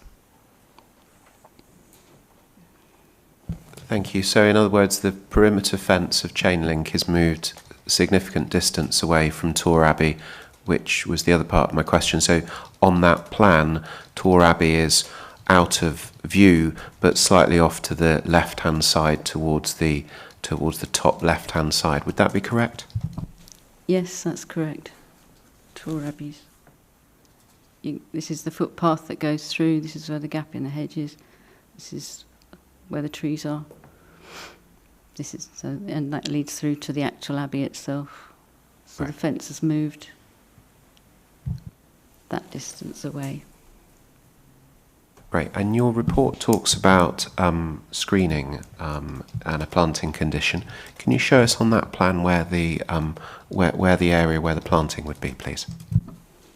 Yes, the proposal from English Heritage originally, Historic England as they're now called, was for some planting screening along this area here, which is just grass at the moment, with some stones on it. The applicants have said they're amenable to that. The manager of the Riviera International Conference Centre said that they're amenable to that, and so it can be achieved through a condition based on Grampian wording, because it's actually outside the application site, which if this was not owned by the council, we'd be looking for a legal agreement to secure it, but because the council does own it and the manager has agreed, then we can do it through a condition that it be details be submitted. It's principally to screen car parking and not to screen the padel courts. So it's the suggested wording for the condition relates to planting being a planting scheme being submitted and implemented in relation to the use of the car parking area specifically. Thank you, Chair. That's my questions for now. Thank you. Councillor Brooke. Yes, thank you very much, June, for your presentation for us. And thank you to everybody who spoke for or against. I just want to drill down into a couple of areas initially anyway. One is regarding the parking. We've heard representation that it'd be preferable not to lose space, have it for, extra sport use. Can we dig a bit deeper into, the reasons why we've asked for parking to be on the site? So that helps those who are thinking maybe to object on that basis, so they know the direction we've moved the applicant through, and then we can see whether that's appropriate or not. Okay, thank you for that question. Members may remember there was a previous application for this site involving climbing frames, which also included some car parking at that end of the courts. And in that application, the car parking was removed because there wasn't a sort of explanation for why it had been included in the proposal. So through the process of engaging with the applicant, it was pointed out that if car parking was going to be proposed, it would need to be justified. And what's been submitted with the application is a transport assessment that very clearly sets out that this is additional use within the park, and quite often the car parking spaces are full. Admittedly, this afternoon, in the pouring rain, car parking spaces weren't all taken around at the back of the conference centre, but there are times, especially at the weekend and on sunny days in summer, when they are fully occupied, and if there are events on. The idea, well, the proposed hours is for year-long opening and for weekdays and weekends, although the peak time is expected to be weekend mornings. It's expected that there'll be quite high levels of usage most of the time, and based on 16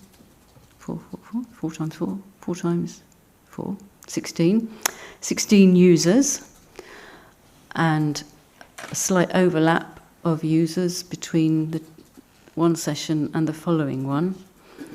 The transport assessment has calculated that 22 spaces would be needed to cater for people coming by car. Then their study was based on another one of their centres where they had an average of 1.25 people per car, which is hard to imagine, but on average one person and sometimes they double up. So they've based it on evidence from other sites, and so it's felt that the provision of car parking here is justified in support and only in association with the use of the padel courts, so that those spaces would be reserved for people who'd booked the courts and not for general usage. But they would be done on a pay and display basis, similar to the other spaces around. Okay. Thank you. Which then leads me into the next point. How do we ensure that the car parking spaces will be actually used for padel people? Why I say that is because apologies, I didn't notice that the fencing had moved along, so it's just encompassing the padel courts. I'm just to make certain, because I've thought there may be a barrier system, or is that still the plan even with the fencing moved? There's not a barrier included in the proposals. Okay. I think it would come down to management of the site. Because that's one of the issues I'd have, is that you know, there's a certainty that it's actually paddle people who use the car parking as it's meant to be, and you don't get the problem of anybody turning up and then moving into that place instead of other parking areas. So that's just something to raise. Okay, yes, please. Yeah, go ahead. Yeah, we discussed on site there's also the members parking that exists and works very well at the RIC to the front of the site, and this would presumably operate in the same way, and it's very much an operational thing rather than controlled by planning. I think just picking up on another point around the use and sort of wider uses and wider opportunities, this is an application for this. We're just dealing with that, not for alternatives. But just on that point, there is a condition number 8, which is reinstatement of the site when discontinued. So just to come back on the public comments and some of the comments from Councillor Law, that it's quite a lightweight set of structures. There is an opportunity, if approved, you wanted to approve it, that it could be removed as well. So it's just a sort of leading on to some of the questions that were posed in the debate. I think they're important points. Thank you. Thank you very much.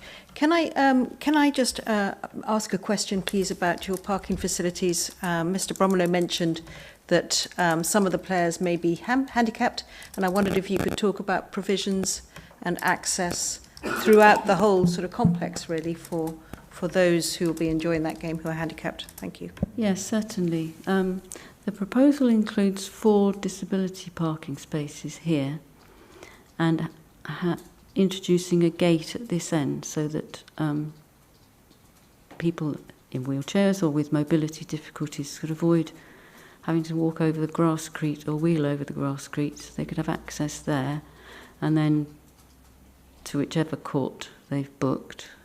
I think this is probably the easiest one for them, but there are spaces in between the courts which are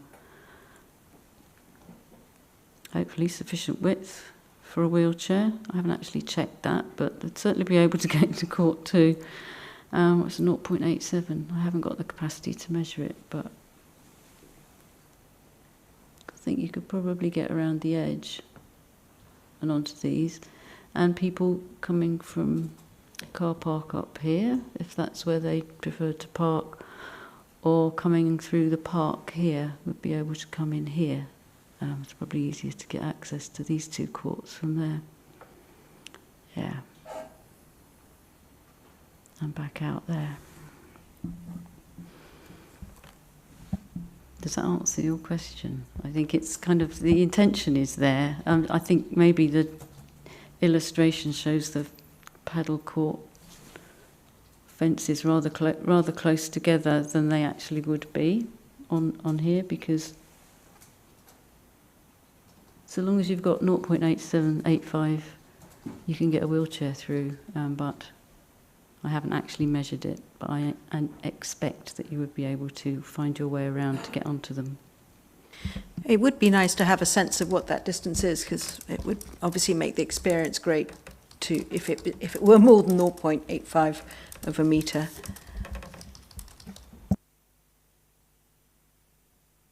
We'll leave that for a little while then, maybe. Can I, Councillor Strong would like to have a word, if that's all right. Evening, thank you very much for your presentation. One of the things we note on the report is obviously the opening times of the court. It's a booked facility where people use a code to get in and out. So we're just sort of wondering why we haven't got the times aligning with the opening times of the tennis court behind, which are actually open till 9 o'clock at night. And if that's an operational decision and not one we've imposed, would there be scope within our conditions to allow that later opening time in future without having to come back through planning committee?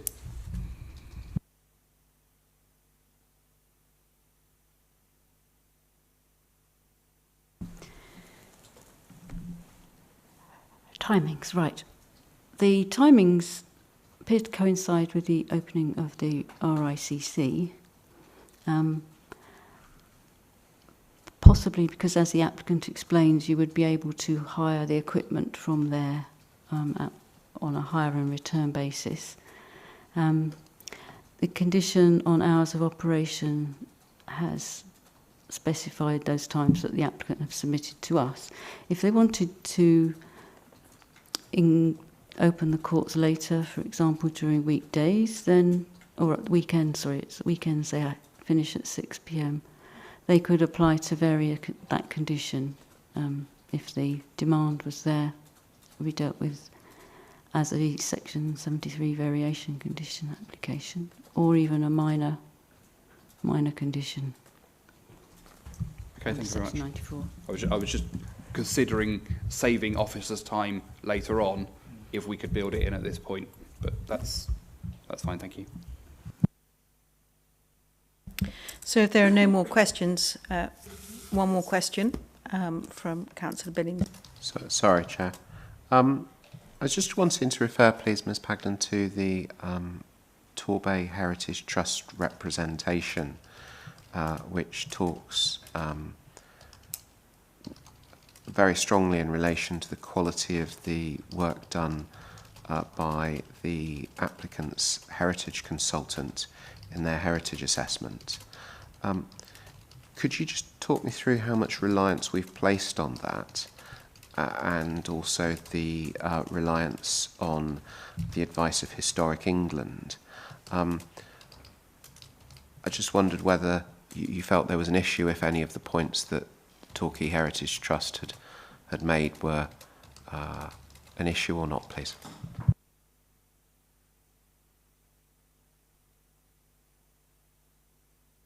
Yes, we had a fairly lengthy contribution from the Torbay Heritage Trust, pointing out the need to respect the scheduled monument and the listed buildings and the conservation area. Certainly the objectives in the Torbay Heritage Strategy have been taken into account, which is to preserve the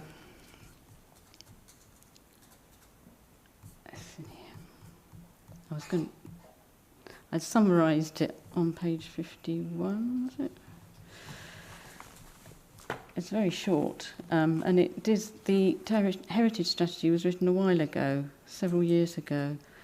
So although it's relevant, it doesn't specifically mention proposals such as this one. The overall objective in that strategy is that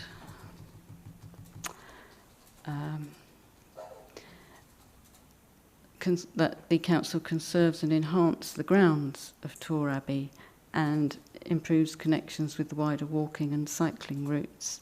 Well, the routes are already there, they're not really being affected. Conserving and enhancing the Tor Abbey grounds is not really affected by this application, but the setting of the grounds and views in and to and out of the grounds have been taken into account. And we've taken up Historic England's suggestion of the planting strip and explored that one, and hopefully are securing that through condition if this goes ahead. And also the colouring of the courts is green. That's sort of a bit of a visual improvement on the rather badly conditioned tarmac at present. Generally the colours and the height and the scale of the proposal and the location of the courts themselves, which are more permanent fixtures, has certainly taken into account the impact on Tor Abbey and the listed buildings there. And in terms of the conservation area, it's not largely visible from the seafront or from much of the terraced Abbey Park area. It is visible from the Rick, and would produce a more sort of active element to the park, which is one of leisure and, well, open space activities. So they has been taken into account, certainly, and found to be policy compliant, and actually would probably enhance the space in terms of activity, and the planting strip to enhance it in terms of its appearance. So I think the answer to that is yes. Thank you. Mr. Blackwell, just a few words. Just a short addition to that our Principal Historic Environment Officer has commented on it. The actually, the submitted heritage statement is not insignificantly long at 38 pages, so I'd say that we've gone through the right pathway to get into the position for the recommendation. We consulted the principal historic environment officer, historic, and assessed their heritage statement and enacted on some of the recommendations, which includes planting. So to sum up on what June said, thank you. Thank you very much. Another question from Councillor Verdi. Just a quick one. If approved, when would these paddle courts be open to the public?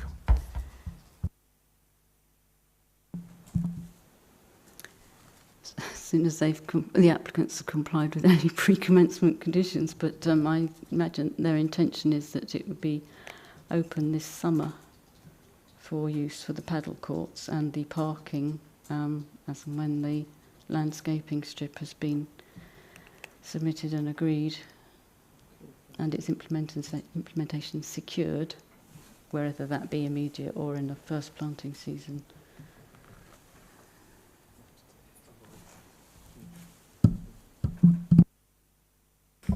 Any more questions? Thank you. Councillor Tolchard. Thank you, Chair. Two very quick points, really, and they're different points. But the first one, the actual barriers around each court, that's a mixture of green mesh, isn't it, and clear, a clear barrier. What's the clear barrier made of? Is it perspex, or how's it going to look? Do we know?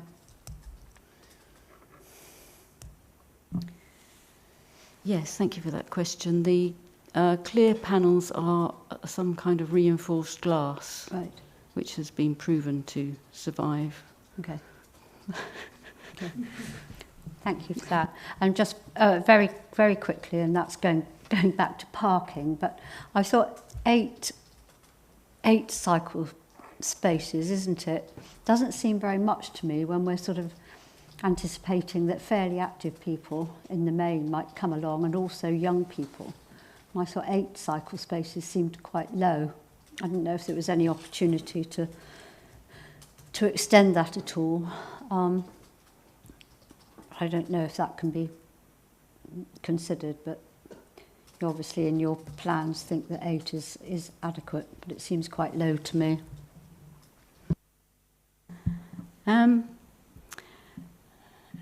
It's 2 per court. There isn't a standard in Appendix F of the local plan for this, so we weren't exactly clutching at straws, but I thought 2 per court. Obviously, if there's more demand, the applicants might want to look at making further provisions. Or there's also other cycle parking facilities at the conference centre in another part of the car park. So hopefully it's adequate. Yeah, thank you. Thank you. I've just measured the gap between the dotted line between court 1 and court 2, and it's 89 centimetres, so 90 centimetres is possible to get a wheelchair through there. Hardly very comfortable, though. No, but you... And with no room for people to pass. No room for people to pass, so you'd have to phase it. But it allows 4 courts to go on into that space, and it is sufficient for allowing for knuckles as well. That measurement 875 allows for knuckles. Perhaps experience. Thank you. Perhaps it'll come up in debate. Any other questions? So maybe we can go into debate straight away. Anybody wanting to kick off? Thank you, Councillor Billings. Thank you, Chair. I think Dr. Hall has summed it up from my perspective when he spoke earlier. He explained that he was surprised by the number of objections, but supportive of the scheme, and that is exactly where I am. I was surprised that we've had some concerns expressed about this. I personally had thought that actually this would be something that would be very welcome. I'd actually thought that debate would actually focus on some of the nuances, such as sort of sizes of gaps between and how do you get, as we've just explored. But more generally, I think very supportive personally. I would like to understand a little bit later in debate and just flesh out the issues of parking. I think I'm not fully persuaded by the wording of the condition we've got at the moment. I'd like to explore on that. But for the purposes of an efficient meeting, I thought I'd just make that general point first, and I'd be interested in what other members thought in terms of the principle. Thank you, Chair. Councillor Fox. I'm very supportive of the comment Councillor Law made in relation to the desire for an accessible play park. Unfortunately, that's not what's before us, and that is something I would support if the application came along, but at the moment what we've got is a padel park, and that's what we've got to consider, unfortunately. Councillor Brooke.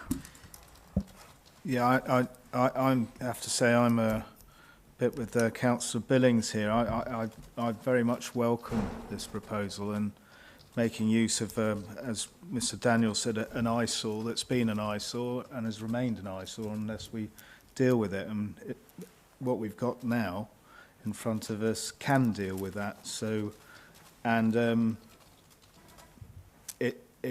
being a sporty person myself who plays tennis, squash and racquetball, it's a very easy sport to start off and get into, and for all age groups. And I've played in paddle courts up in Bristol, actually. There's 16 courts up there, and it's booming with all age groups and all abilities. So I think it's a very good... What I wanted to talk to colleagues about here is there's a condition on the planting timing of that landscaping, which at the moment would preclude the parking area being used until the planting's been put in place, because the planting will be done sort of winter time. And wondering if there's some kind of change in that conditional wording so they can still use the parking, because the parking's essential to use the courts. So that was just a conversation to be had on that point. Councillor Billings. I think, Chair, my thoughts on the planting condition at the moment, first of all, we definitely clearly need this condition in my view. It's specifically referenced in the representation from Heritage England, and it's appropriate in all the circumstances. So I'm pleased we've got it in. I'm just not convinced of the current thinking behind when it's triggered. So at the moment, the planting condition reads prior to the first use of the car parking hereby permitted.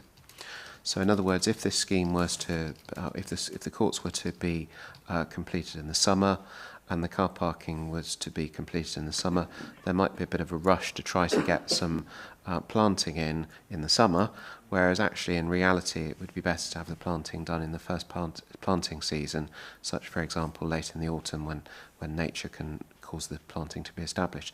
So I'd like to see that condition amended to read something to the lines of to tie the trigger being the first planting season after completion of the development hereby permitted, that the planting will be installed. So in other words, prior to the end of the first planting season following completion of the development hereby permitted, and then read on. I think that would be a positive change, but I think it would be appropriate to delegate the exact wording to officers. To me, but for that one change, I would be, I don't think there are any further issues that I would have with this. I would like to touch, however, a little bit on some of the points we heard from one of the speakers who I found these points very, very helpful. In terms of there being a relatively limited number of users of this type of sport court in the UK at current time, I was able to, during the meeting, just do a little bit of further research on that point. Use wasn't something we'd perhaps touched on enough perhaps in the officer report because I wasn't aware of it was a live issue at the time. But within Spain, I understand there's 6 million users, and padel was was constituted 18.5% of all Google searches in Italy. So in terms of, and over the last 6 years in the UK, it's grown 60 times. Now, if my business had grown to 60 times in the last 6 years, I'd be absolutely delighted. 60 times growth is phenomenal. And so I think even if there is a potential case where the demand's not there at the moment, I don't personally believe this is the case. I think clearly this is a developing sport, and I think it appropriate that we as a council provide for it. I just wanted to also share that this application was raised at a sports Torbay meeting where I was present at as a member of the audience, and the reaction from the collective group of sports clubs that were at the sports Torbay meeting was overwhelming support from this.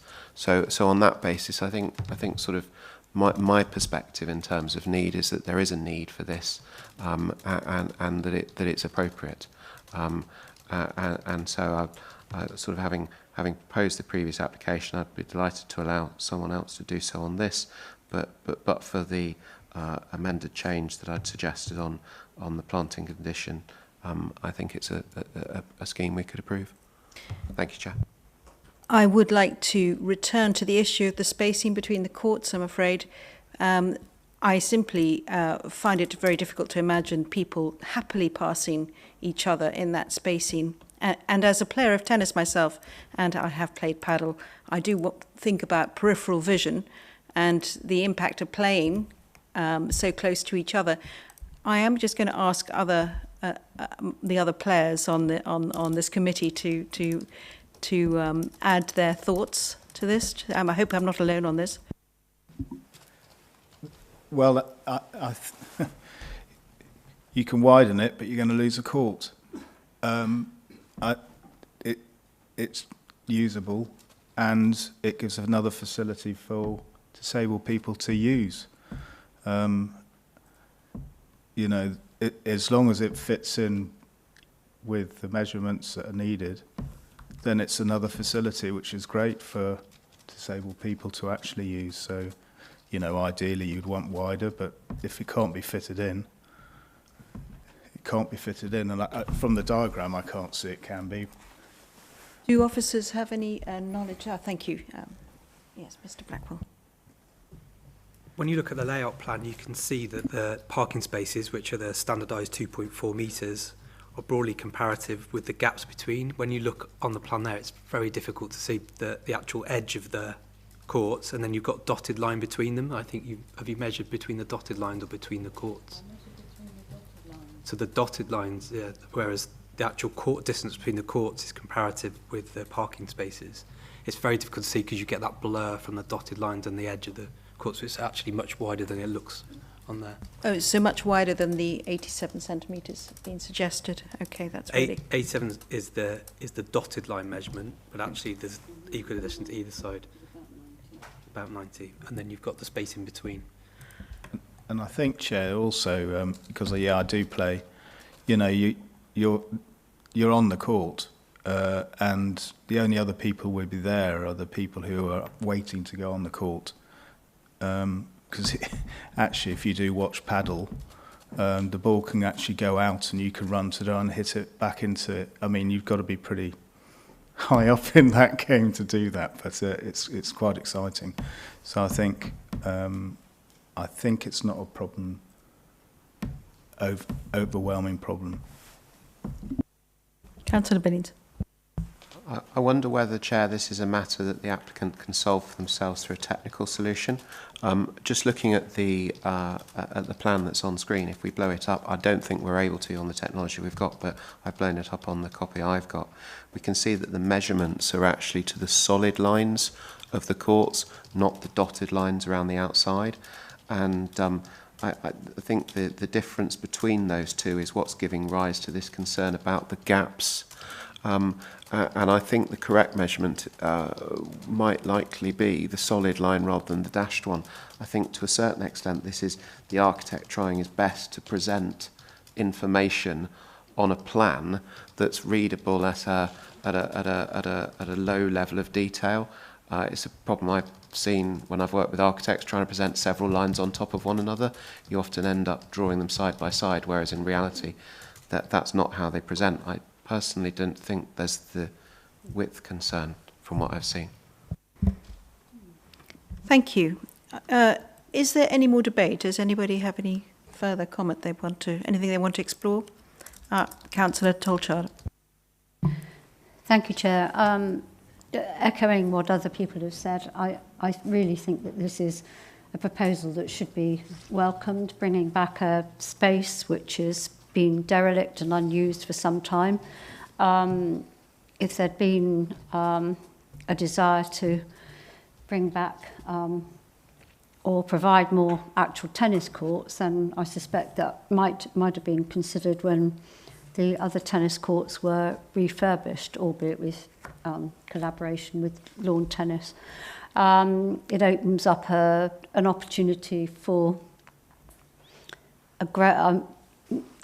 I think it is a growing sport, and it opens it up to the public. At the moment, the one court that is nearby is a membership. This will open it up to public use, and I can only see it as a good thing. If there isn't any more debate, I would be more than happy to propose approval subject to the conditions and recommendations that have been made in the officer report, if that's appropriate. Thank you, Councillor Tolchard. Any seconders? Thank you. Councillor Strang. I'm happy to second. And we have a comment from Councillor Billings. If we may, Chair, in terms of a debating of that motion, I just wanted to raise a point that I tabled in relation to the slight amendment of the parking condition, and I just wondered whether the proposer and the seconder might be minded to accept that. Thank you. Yep, happy, both of you. Excellent. So I think we'll proceed to the vote. Just to confirm, we have the text for the condition written down, so it will be in accordance with what you suggested, just to confirm that, so we're completely straight. Thank you. Right, we're going to proceed to the vote now. Can you please put up your hands if you're in support of this application? Thank you very much. Yeah, unanimous. Marvellous. So then the application has been approved. And we're now going to move on to item number 7, which is the application to consider St Kilda, 15 Drew Street, Brixham, application number P/2023/1026. There are no registered speakers for this item, so I will ask Mr. Jim Blackwell to introduce the application, please. Please, can we have a slight pause while we readjust? We're going to just wait another couple of minutes to rejig positions.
Thank you for your patience while we just readjust.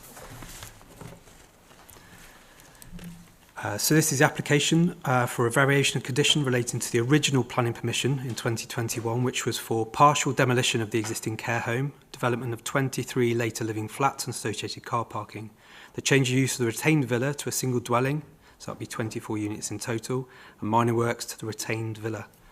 This variation seeks to vary the wording of Condition 8 in terms of the delivery trigger and make amendments to the approved plans contained within Condition P1. So that's the inclusion of solar panels, a change to the roofing material, and confirmation of the colour of the windows, doors and rainwater goods.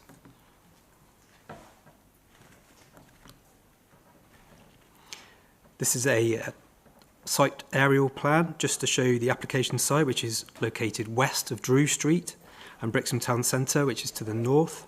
The area is predominantly residential in character with various commercial and public buildings in the area. And in terms of heritage, the villa at the front of the site is a Grade 2 listed building. In addition, the adjacent buildings 17 to 19 are also listed. The front of the site and villa sit in the higher Brixham conservation area, but the rear of the building and most of the site sit outside that defined boundary. So I just point that out.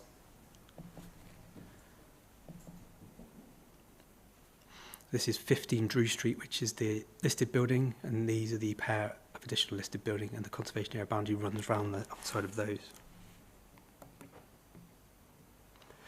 So the next few slides, 3 to 11, go through in sequence from the previously approved to the proposed.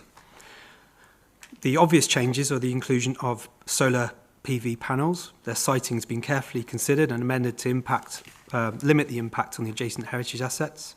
The proposed roofing material is natural slate, whereas previously it was a slate grey metal seamed roof. And the windows, doors and rainwater goods are proposed to be finished in a quartz grey. This aligns with the requirements of Condition 5 stated on the original planning permission. So I'll just go through the sequence for you. You have to be quite clear to see what the changes are. So if you see here is where the solar panels would be situated on the northeastern elevation. This is the previously approved. This is the proposed. They would be here on the flat roof. This is the previously approved. They would be here on the flat roof behind this parapet and set in, which is just worth noting at that point. And here, sections, so they'd be here at this section, and from this proposed section, they'll be on that elevation. This is the original roof plan. This is the proposed roof plan, so although it's just a grey finish, that would be slate and a natural slate to fit in with the local building materials, particularly on the heritage assets, on both this roof form and that roof form to the north and south.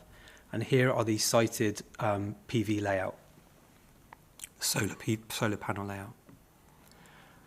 So just to go into Condition 8, this slide shows the proposed amendments to Condition 8, which affects the delivery trigger. And rather than reading out both, I think they're in the reports, but just to change what it would go to, prior to the first occupation, the development detailed schedule of internal repair and remedial work for number 15 Drew Street, including methods, materials should be been submitted to and approved in writing by the local planning authority.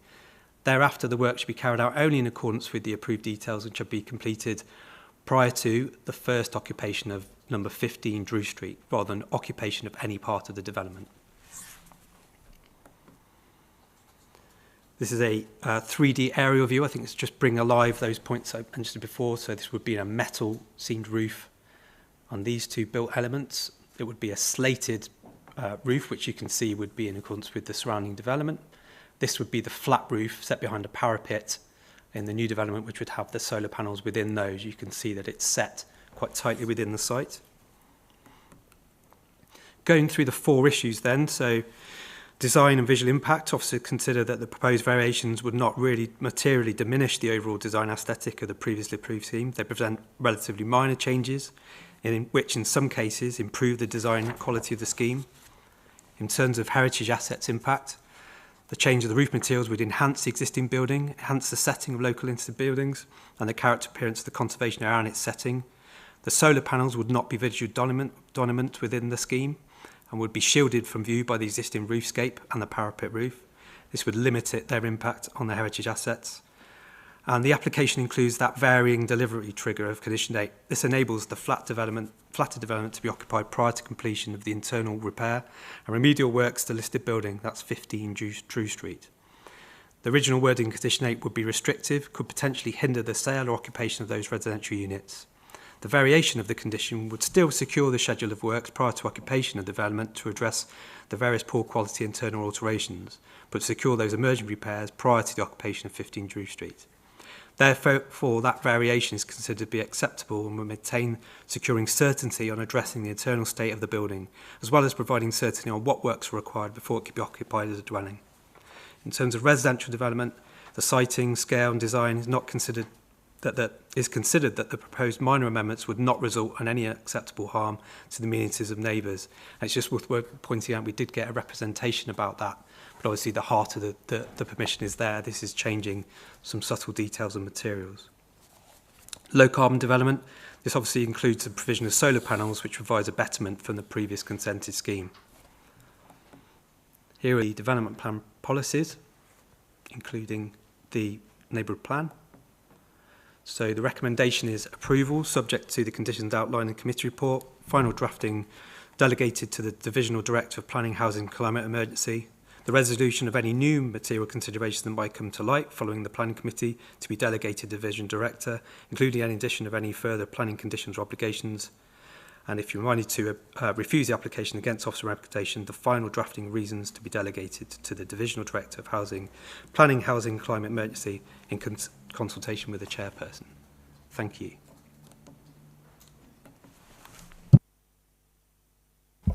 Thanks, Mr. Blackwell. So it's time for committee members to ask their questions. We have no presenters or registered speakers. Is there anyone who'd like to ask a first question? This is an application we have met before. Are there any questions at all? Or any debate, any comments that people would like to make? Councillor Tolchard? Thank you, Chair. It's moving to debate, really.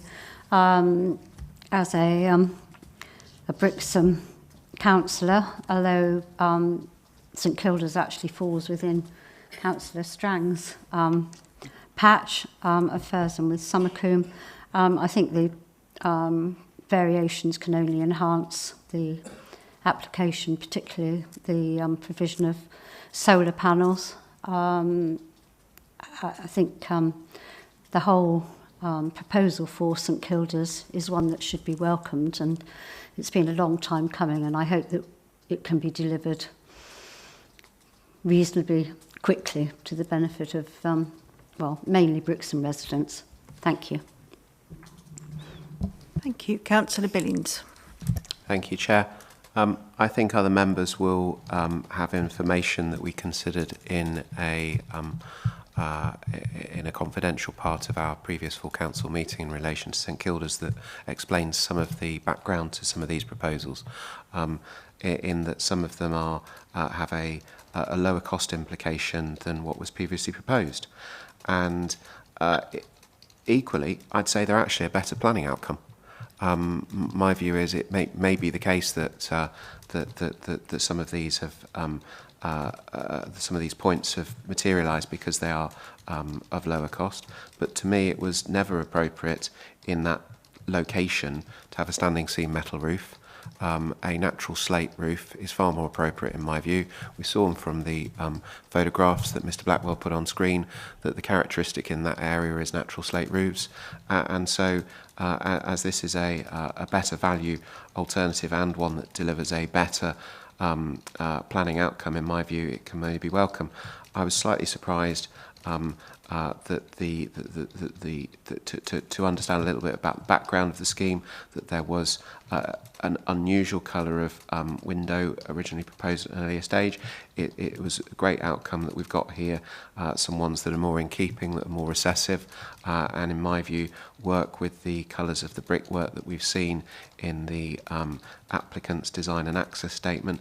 And then we've got a much more sensible arrangement tying the condition of the a listed building to when the listed building's actually a relevant factor, so we don't delay the provision of much needed affordable housing for Brixham. So on all those bases, I think what's here is welcome and highly appropriate. I look forward to seeing what other members think. Thank you, Chair.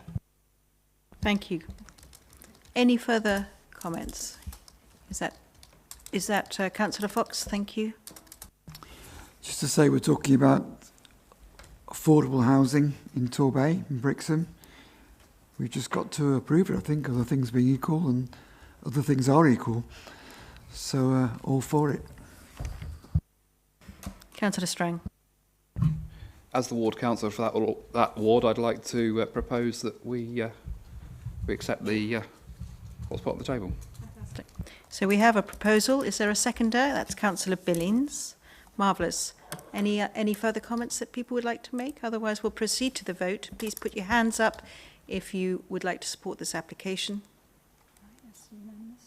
Thank you. It has been approved. Thank you very much to all of you and to officers. This meeting is closed.